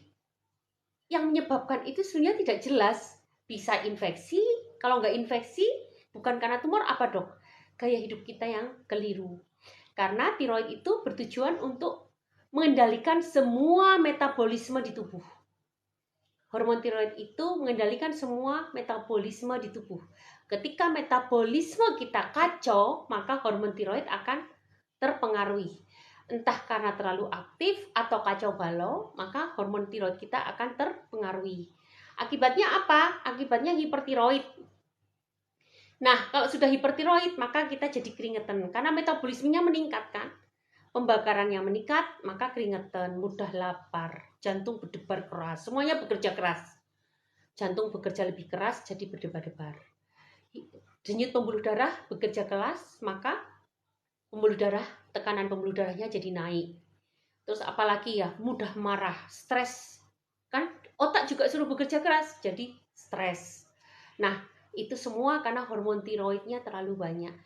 Sebetulnya melihat masalah-masalah begini ya, kita memang harus hidup sehat. Gaya hidup sehat harus dikampanyekan. Supaya semua sistem kita itu menjadi sehat. Semua sistem tubuh kita. Olahraga itu pasti relaksasi. Nggak ada olahraga dalam keadaan stres, betul nggak? Iya. Di kantor, kamu terkena tekanan di sini, banyak pekerjaan, nge-gym langsung enak kan? Iya. Nge-gym langsung enak. Jadi olahraga itu benar-benar membuat kita relaksasi. Berjemur membuat kita juga menjadi relaksasi. Ketika berjemur, pembuluh darah akan melebar, maka aliran darah semakin lancar, dan itu membuat kita menjadi lebih rileks. Asal jangan kepanasan. Terus apalagi makanan sehat jelas, kayak antioksidan, kayak serat, itu manfaatnya banyak banget. Di VT sering saya ulang-ulang ya, sering saya bacakan itu. Dan mengatur stres. Kita banyak tersenyum. Kalau kalian nggak bisa tersenyum, paksa aja tersenyum. Nih misalnya aku kadang-kadang tersenyum sendiri, walaupun hatinya masih suntuk, ya itu harus aku lakukan. Karena supaya hormon endorfin kita keluar. Tersenyum sendiri nggak apa-apa. Kalau kita lagi marah-marah, Padahal hatinya dongkol, nggak apa-apa, tarik aja mulut ke atas. Nah, kemudian pasrahkan sama Sang Pencipta, itu jauh penting banget. Ketika kita tahu, menyadari bahwa segala sesuatu itu sebetulnya sudah diatur sama di atas, tapi bukan berarti kita nggak melakukan usaha ya. Tetap usaha, tetap harus hidup sehat kan. Tapi bahwa itu semua ada peran Tuhan di atas, ya semuanya jadi ringan. Ya, kita akan berusaha, Tuhan yang akan menentukan apakah kita diridhoi atau enggak. Kayak kalian kalau mau ujian kan, kalian belajar. Masalah nilai ya udah terserah guru, terserah dosen kita sudah berusaha semaksimal mungkin untuk mempersiapkan ujian itu dengan baik. Masalah nilai terserah dosen kita, gitu kira-kira. Oke Mbak Mia, semakin sehat ya, salam buat suami. Nah ini Kak Anton nih Bu, berjemur yang bagus jam berapa sih Dok? Ini banyak banget teorinya. Ada yang mengatakan jam 12 di terik matahari, ada yang bilang sore hari, ada yang bilang pagi hari. Kalau saya karena teorinya kayaknya benar semua, saya paling senang berjemur kalau nggak kepanasan. Jadi ketika hangat-hangat itu saya berjemur sambil olahraga. Itu membuat saya paling senang. Jadi saya menghindari olahraga di luar kamar. Indoor. Saya lebih di outdoor sekarang. Dulu saya rajin nge-gym, sekarang saya lebih memilih indoor dan hasilnya saya kira lebih bagus ya. Betul-betul saya menghirup udara yang bersih karena saya kebetulan dekat dengan danau. Di situ saya bisa menarik napas panjang. Napas panjang itu kayak ini balon ya. Tarik nafas terus hembuskan seperti balon. Itu menurut saya jauh-jauh lebih nyaman buat saya. Kemudian yang saya hidup itu lingkungan danau yang banyak pohonnya. Saya merasa lebih segar karena kalau saya jalan ke jalan raya terus ada lewat sepeda motor atau mobil itu, lah saya meniup balon itu kayak jadi menghirup polusi. Aduh sayang banget paru-paru saya. Jadi beda banget ketika kita di indoor sama outdoor, rasanya beda banget. Dan saya sekarang udah hampir setiap hari pasti jalan kaki di pinggir danau. Jadi untuk masalah itu yang saya rasakan ya. Manfaatnya saya udah baca berbagai literatur, semuanya ada alasannya. Saya sendiri nggak tahu harus mencari kemana. Saya setuju aja semuanya. Jadi akhirnya saya yang nyaman buat saya terkena paparan matahari, tapi yang tidak membuat saya nggak nyaman. Saya harus terkena. Yaitu saya suka pagi hari sampai jam 9 pagi. Itu menurut saya paparannya nggak terlalu terik. Ada lagi pertanyaan? Ayo tanya lagi yang lain dong, penyakit lain, hipertensi kayak hipertiroid udah jelas ya. Jadi kalau ini kadang-kadang teman-teman asam lambung ada yang disertai hipertiroid. Apakah itu efek dari asam lambung? Kalau menurut saya tidak. Karena sebetulnya mungkin hipertiroid dulu, hipertiroid baru asam lambung. Sebetulnya tubuh udah memberikan sinyal bahwa metabolisme tubuh kita nggak bagus. Karena kalian mungkin sering melanggar makanan pantangan, kayak gorengan. Ingat, gorengan itu jelek, banyak menghasilkan radikal bebas. Kurang sayuran buah. Sayuran buah itu antioksidan. Sehingga metabolisme tubuh kita itu menjadi kacau atau terengah-engah. Dan menyebabkan hormon tiroid kita menjadi kacau juga. Nah, menjadilah hipertiroid, hipertensi, mudah berkeringat, mudah jantung berdebar. Kemudian ditambah kekacauan tadi sampailah ke lambung kita. Lambung kita kan sebenarnya tebel banget, kuat. Tapi terus-menerus mendapatkan tekanan yang luar biasa karena kacaunya pola makan kita, pola pikir kita, akhirnya runtuh juga. Akhirnya asam lambung kena juga. Nah, jadi kalau menurut saya sih hipertiroid itu memang penyakit yang sebenarnya sudah menjadi sinyal kita bahwa tubuh Anda itu sudah bermasalah. Sudah memberikan alarm. Nah, untuk sehat kembali, ayo kembali bangun sistem kita normal kembali supaya masing-masing memegang peran fungsinya dengan benar, dengan normal, dengan gaya hidup sehat. Gitu. Minum air putih, nggak usah lah kita beli yang instan. Saya juga heran kok ada orang seneng banget sih sama Coca-Cola. Ngomongin merek, boleh nggak sih? Ya semoga nggak kena pelanggaran aja. Nah, nggak usah lah kita sesekali nggak apa-apa. Tapi kalau menjadi gaya hidup itu pasti akan merusak tubuh kita. Sesuatu yang instan itu tidak akan dimetabolisme secara sempurna di tubuh kita. Itu intinya. Mungkin kalau minum soda saat tertentu aja ya Bu ya. Iya, jangan jadi kebiasaan gitu ya. Lebaran, tahun baru boleh. Dan pas itu aja, hari-hari biasanya jangan. Minuman dingin. Walaupun di situ dibilang aman karena kandungan kayak kemarin ada yang nanya, dokter boleh nggak saya minum Saya sedih juga ya, dokternya jawab aman karena selama kalian boleh nggak saya setiap hari minum 1 kaleng minuman soft drink. Jawaban dokter itu boleh selama karena 1 kaleng itu udah cukup aman tubuh kita. Teman-teman, molekuler tubuh kita tuh nggak kayak gitu. Betul, 50 miligram kafein. Ini kafein murni loh ya, bukan kafein yang terdapat dalam kopi. Kafein saja isinya. Kalau di dalam kopi banyak teman-temannya. Di sana ada asam klorogenat, ada asam kafeat, ada polifenol lain jenis semua senyawa-senyawa ini akan bekerja sama membangun tubuh kita sehat. Tapi kalau hanya satu saja kafein, walaupun diminum dalam dosis aman, apalagi sudah dalam bentuk instan, itu ada ada molekul sayapnya, ada bukan molekul apa ya istilahnya, ikatan di sayapnya itu yang berbeda dengan yang tidak instan, itu yang sehingga di dalam tubuh kita itu metabolismenya nggak gampang.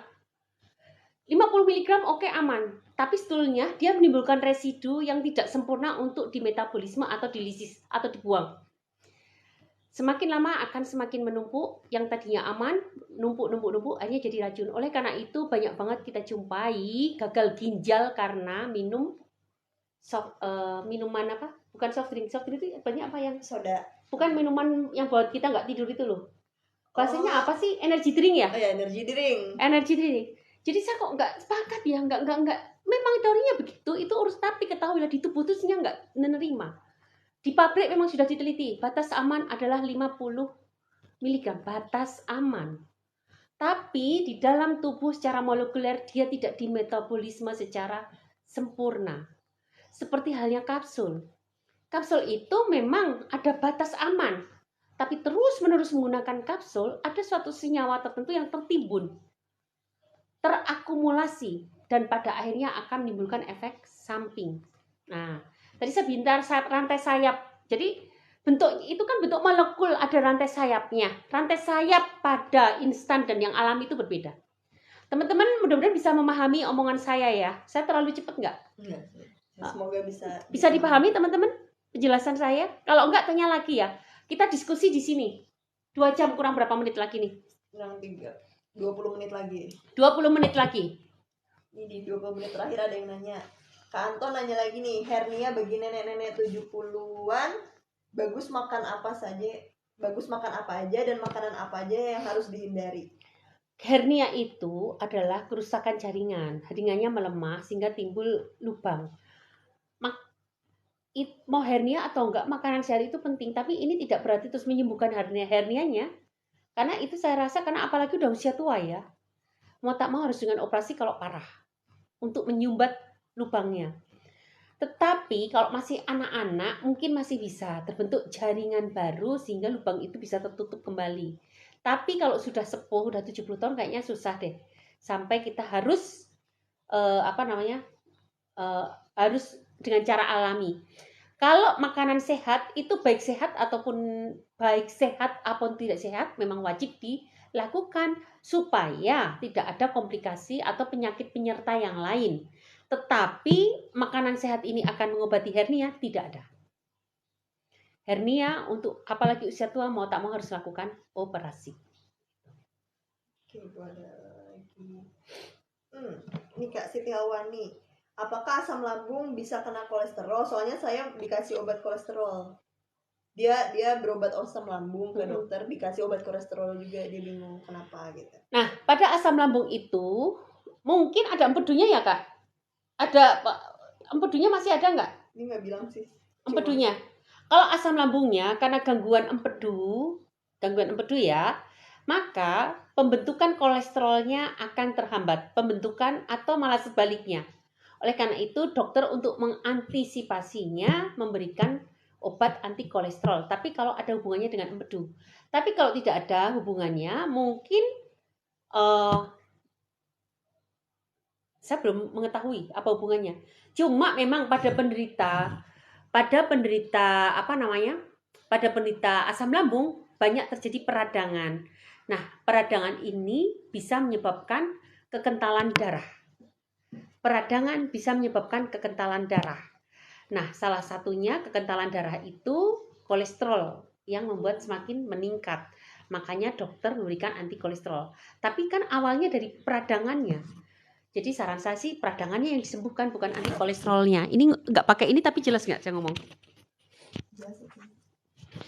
Jadi kalau saya sih bukan karena kolesterolnya, tapi penyebab untuk timbulnya kolesterol ya karena peradangan. Peradangan menimbulkan pengentalan darah. Pengentalan darah itu biasa disebabkan karena kolesterol. Maka yang kita berikan adalah bukan kolesterolnya, peradangan yang dihentikan. Gitu. Nah, ini ada Kak Audiski. Dok, kalau dari lambung sudah kena gangguan fungsi hati itu obat herbalnya apa ya? Ya ini Terama bisa. Terama juga kita berikan ke penderita sirosis dan itu sangat membantu. Ingat secara teori sirosis tidak ada perbaikan, tapi fakta bisa membaik.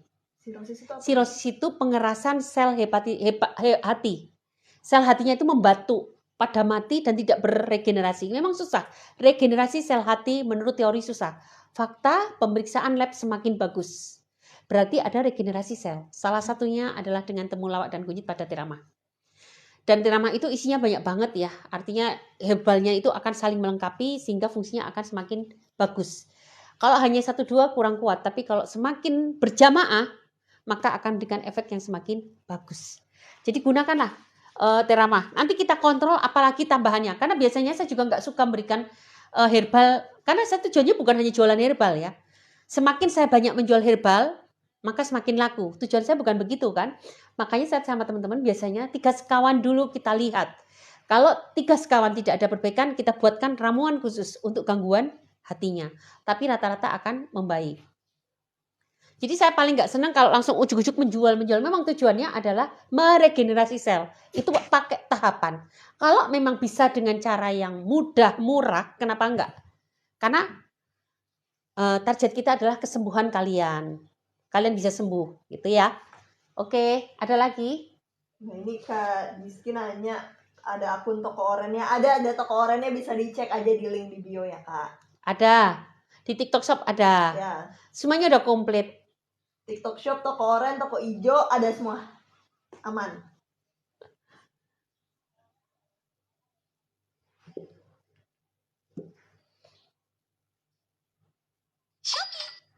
Ayo nih di 20 menit terakhir ada yang masih mau ditanyain lagi, karena kalau nggak nanya sekarang masih ketemu talk show sama Dr. Ena lagi masih hari Jumat ya, masih lama banget. Jadi kalau ada yang mau ditanyain langsung nih. Tanya apa aja? Apa aja? Yuk kita bisa berdiskusi dan ngobrol banyak hal. Saya ingin kalian paham dengan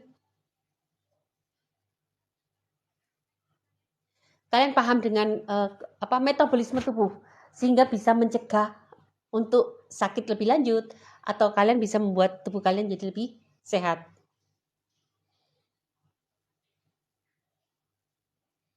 Iya nih di 20 menit terakhir nih. Nggak usah penyakit yang serem-serem, nanyain sariawan juga boleh, nanyain jerawat juga mungkin boleh ya dok. Atau mau tanya apa ya? Apa ya? Rambut rontok. Iya rambut rontok tuh boleh. Biasanya kan berhijab nih rambutnya rontok itu. Lembab ya. Rambut rontok itu ada 2 hal. 1 karena nutrisi. 2 karena jamur. Nah, berhijab kan lembab. Lembab itu sangat disenangi sama jamur. Jadi kalian harus menggunakan sampo yang ada anti jamurnya. Yang anti dandruff, itu cocok banget untuk kalian yang berjamur. Kalau cara alami, kalian bisa gunakan minyak zaitun, diusap-usap ke kepala. Tapi supaya lebih bagus sih, potong dulu deh rambut kalian jadi pendek. Kalau ketombenya parah ya. Parah itu saran saya potong pendek aja biar dengan dipijit minyak zaitun bisa masuk. Kemudian kedua bisa gunakan lidah buaya. Kemudian gunakan minyak kemiri. Minyak itu sangat bagus untuk kulit. Untuk kulit sangat bagus, masuknya juga lebih gampang. Termasuk kulit kepala. Kulit kepala karena yang akarnya kan di kulit. Nah, kalau karena vitamin kurang nutrisi, perbanyaklah vitamin yang mengandung zinc. Ini perlu pakai suplemen. Kalian bisa beli suplemen yang ada zincnya. Saran saya beli suplemen yang ada ACE zinc selenium. Mereknya silahkan cari sendiri, apapun boleh, tapi ada ACE zinc selenium. Kalau ada di TikTok Shop sebagai affiliate, boleh aja menggunakan affiliate kita. Karena yang saya gunakan biasanya produk-produk yang udah saya coba atau udah saya pakai. Nah, kira-kira begitu.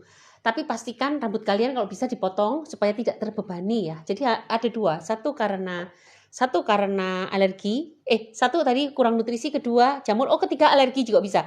Alergi atau faktor autoimun.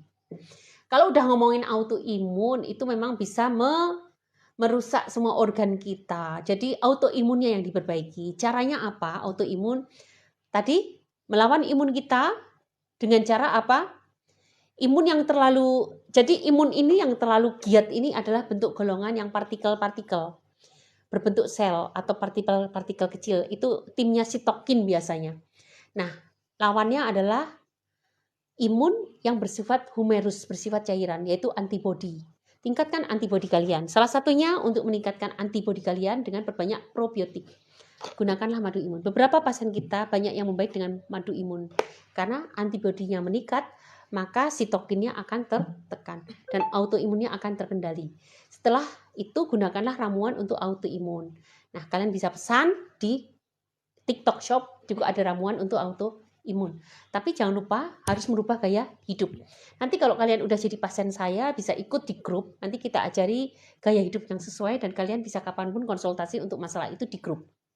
Kalau ingin jadi pasien pribadi, boleh aja online. Silahkan daftarkan ke Mbak Mafaya atau ke nomor admin di bio gitu. Nah, ini tadi ada Kak Sri Mulyati, dia nanya, Dok, saya tadi coba minum jus lidah buaya, saya campur madu pro dan garam, tapi kok muntah ya? Ya jangan banyak-banyak, iya dong pasti. Kalau enggak mau di jus, gini aja Kak, dipotong-potong kecil aja. Potong-potong kecil, dikasih garam, kasih itu terus jadi kayak dimakan gitu, dikunyah, cross gitu. Mungkin sensasinya jadi lebih diterima tubuh kita ya. Kalau muntah ya karena terlalu kental atau terlalu banyak. Segala hal, kalau hal baru, kalian coba dulu dengan yang dikit. Nah, nanti terus dibiasakan.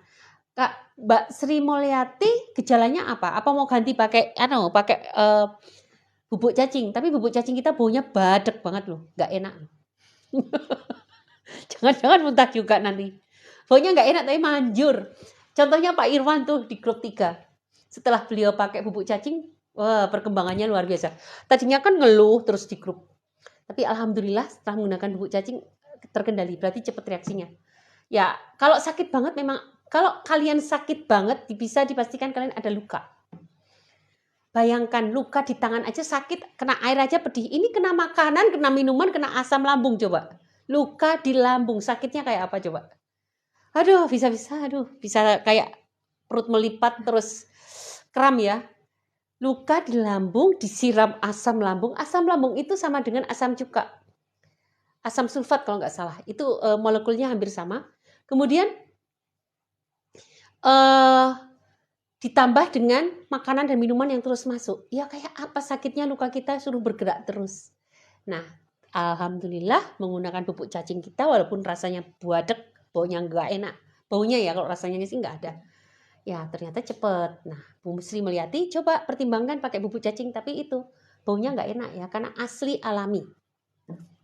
Oh, ini Bu Sri Mulyati aslam, cuma masih suka terasa begah. Bu Sri udah belum? Udah masuk ke grup udah berapa kali? Udah berapa minggu? Kemudian sudah diet 211. Ini wajib loh Bu. Jangan diganggu dengan diet lain. Makanya kalau saya pagi ngontrol kalian, share pola makannya di-share-kan ya. Nanti kan bisa saya koreksi. Apa yang perlu ditambah atau apa yang kurang. Udah 3 minggu. Oh, udah 3 minggu. Bu Sri kalau 3 minggu harusnya sih udah ada 50% sih progresnya. Ada nggak Bu? Harusnya udah 50%. Biasanya kalau Bu Sri tertib 3 minggu, habis 2 toples, diet 211 dengan rutin, itu 50% udah tercapai. Sudah tercapai berapa Bu? Nah, ini Kak Diski tadi yang gangguan fungsi hati, nama obat herbalnya apa? 3 sekawan ya Bu ya? 3 sekawan Kak, 3 sekawan aja itu bisa. Ini terama, garam magnesium, sama madu imun. SGOT, SGPT-nya berapa?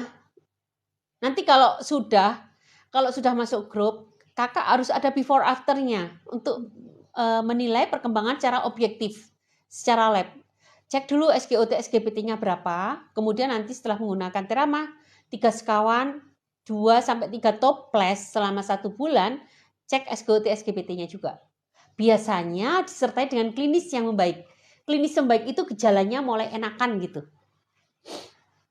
Nah ini Kak Siti Hawani, dok anak saya jerawatan, makanan apa yang harus dipantang ya? Umurnya berapa?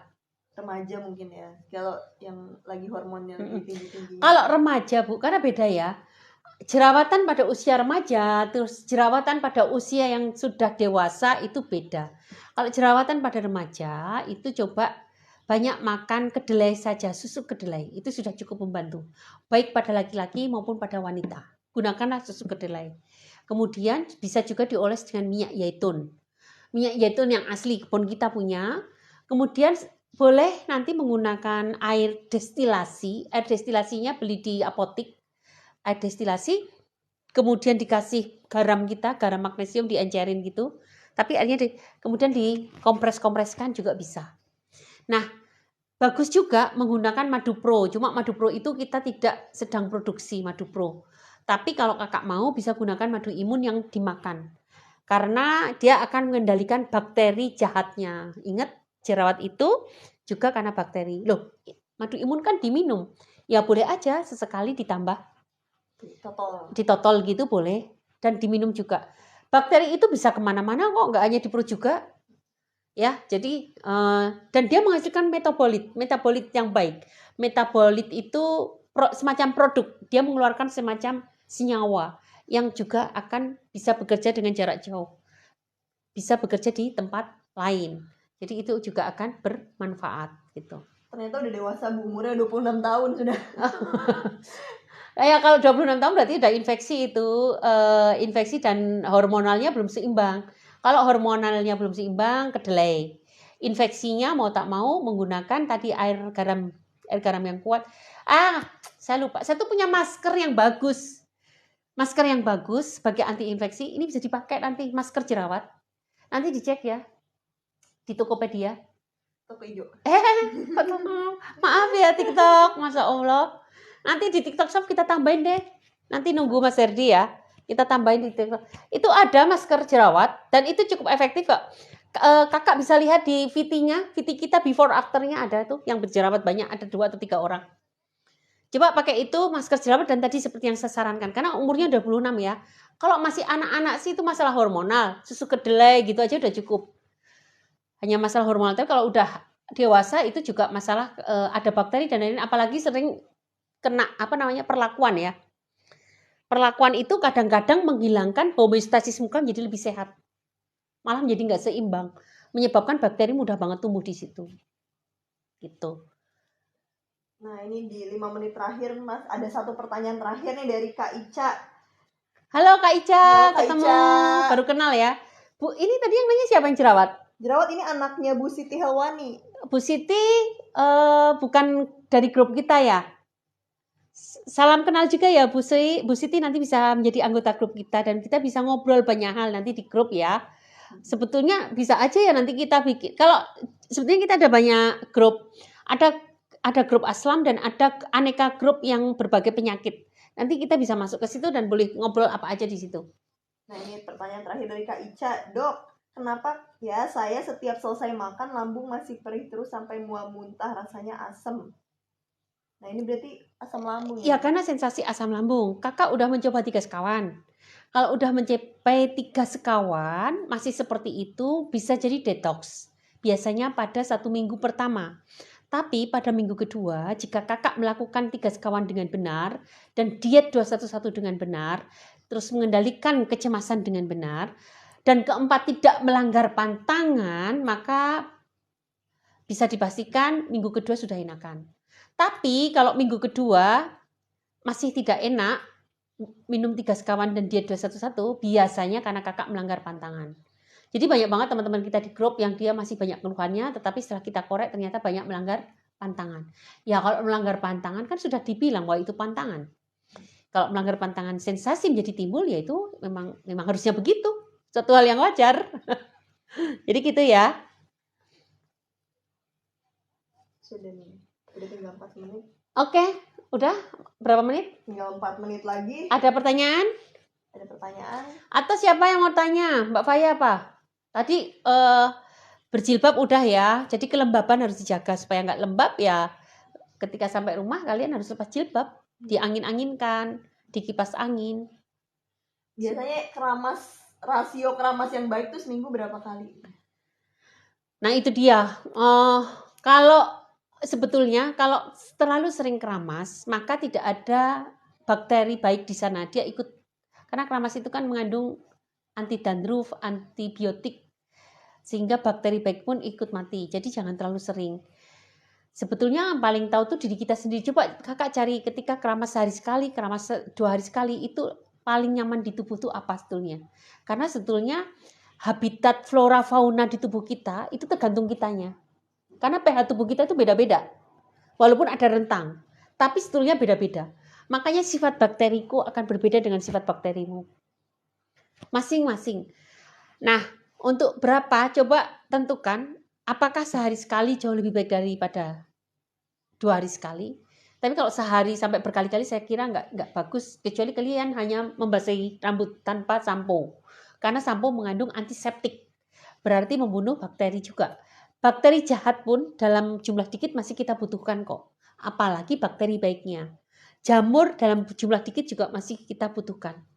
Tapi nggak boleh kebanyakan. Kalau setiap hari kita matikan dengan yang bersifat antiseptik, kita malah nggak punya daya tahan di area kepala kita. Jadi berkeramaslah secara wajar, dan yang paling tahu berapa kali adalah kalian sendiri. Kira-kira begitu.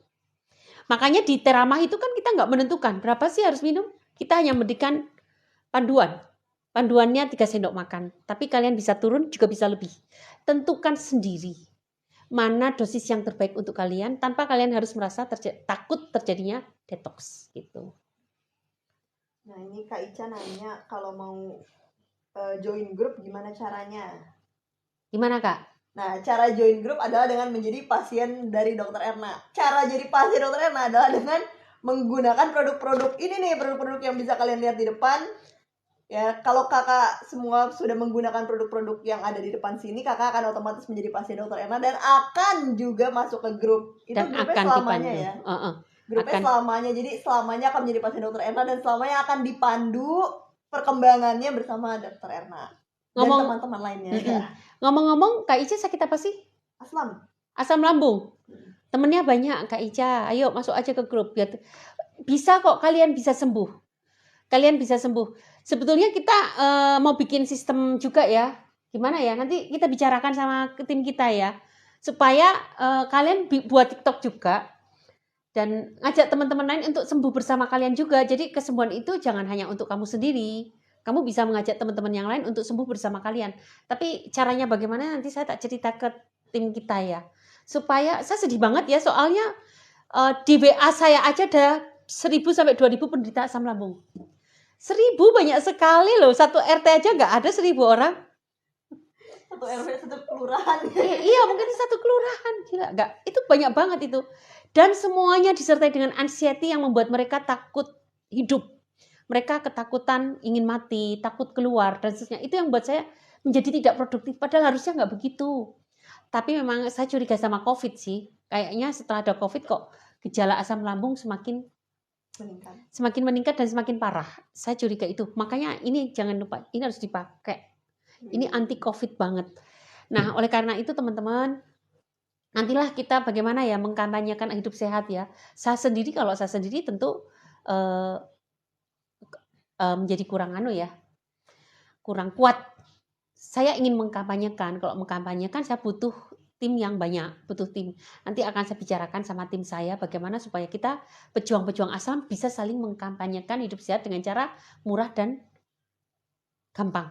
Murah dan gampang. Gampang loh, di Gas Kawan terjangkau harganya, dan makanan dia 211 juga gampang kok, nggak susah. Kita bisa mengkampanyekan ke teman-teman kita sehingga kita semua bisa sehat. Gitu ya, sepakat ya teman-teman? Sepakat kan? Sepakat nggak? Siapa yang hadir? Ini Bu, tadi ngomong-ngomong COVID nih disetujui oleh Bu Sri Mulyati. Katanya, iya Bu, setelah COVID baru kena asam. Iya kan? Saya curiga loh Bu, mengapa saya membuat ini? Itu setelah saya mengamati ada seorang ibu kok nggak sembuh-sembuh ya.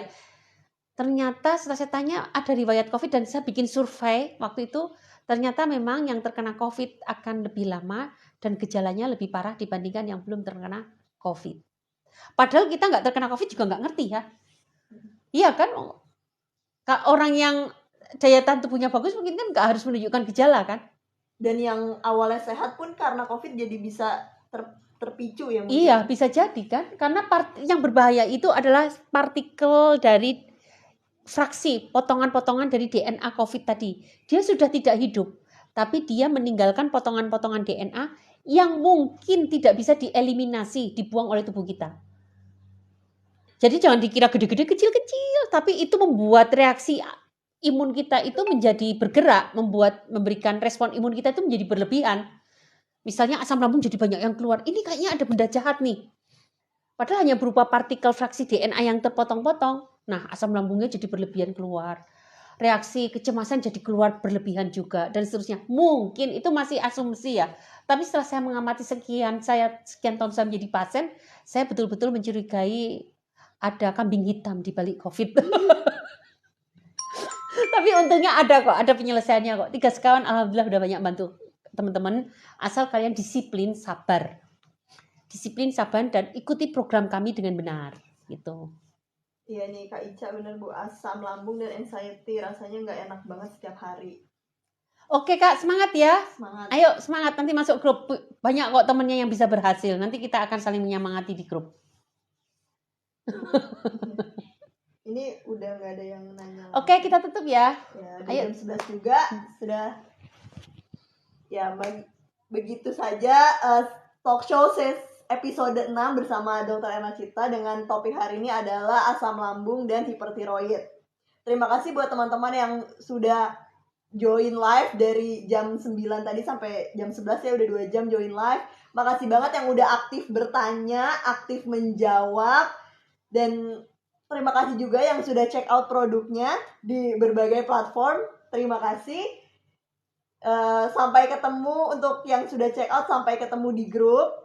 Dan untuk yang belum, mungkin masih mau ditanyain lagi, bisa hubungi nomor admin di bio atau join live selanjutnya di hari Jumat. Temanya apa nih kita? Apa ya? Asam lambung dan apa ya? Mungkin kalian bisa request nih pengen bahas topik apa, mungkin komen aja di salah satu video kita. Dok, bahas topik ini dong, dok, bahas topik itu dong. Nanti akan kita pertimbangkan ya. Iya, betul. Oke, teman-teman, sampai ketemu Jumat depan. Sehat untuk kalian semua, untuk kita semua. Wassalamualaikum warahmatullahi wabarakatuh. Terakhir nih Kak Ica, cara masuk grup. Cara masuk grup adalah dengan menjadi pasien Dr. Erna dengan membeli produk kami. Jadi ditunggu check outnya di TikTok Shop, toko oranye, toko hijau. Nah, nanti akan langsung dipandu untuk masuk grup dan menjadi pasien Dr. Erna. Terima kasih.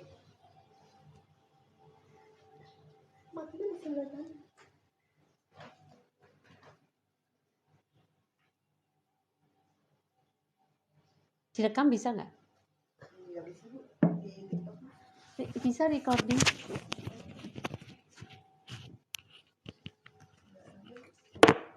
Katanya Hedi bisa tuh direkam.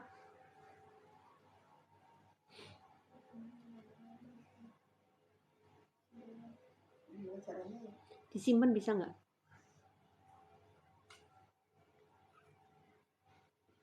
Takutnya kalau udah dimatiin nanti udah mati. Gak ada, soalnya Nggak ada ya? Nggak ada. Ini aku pegang dulu ya. AP3.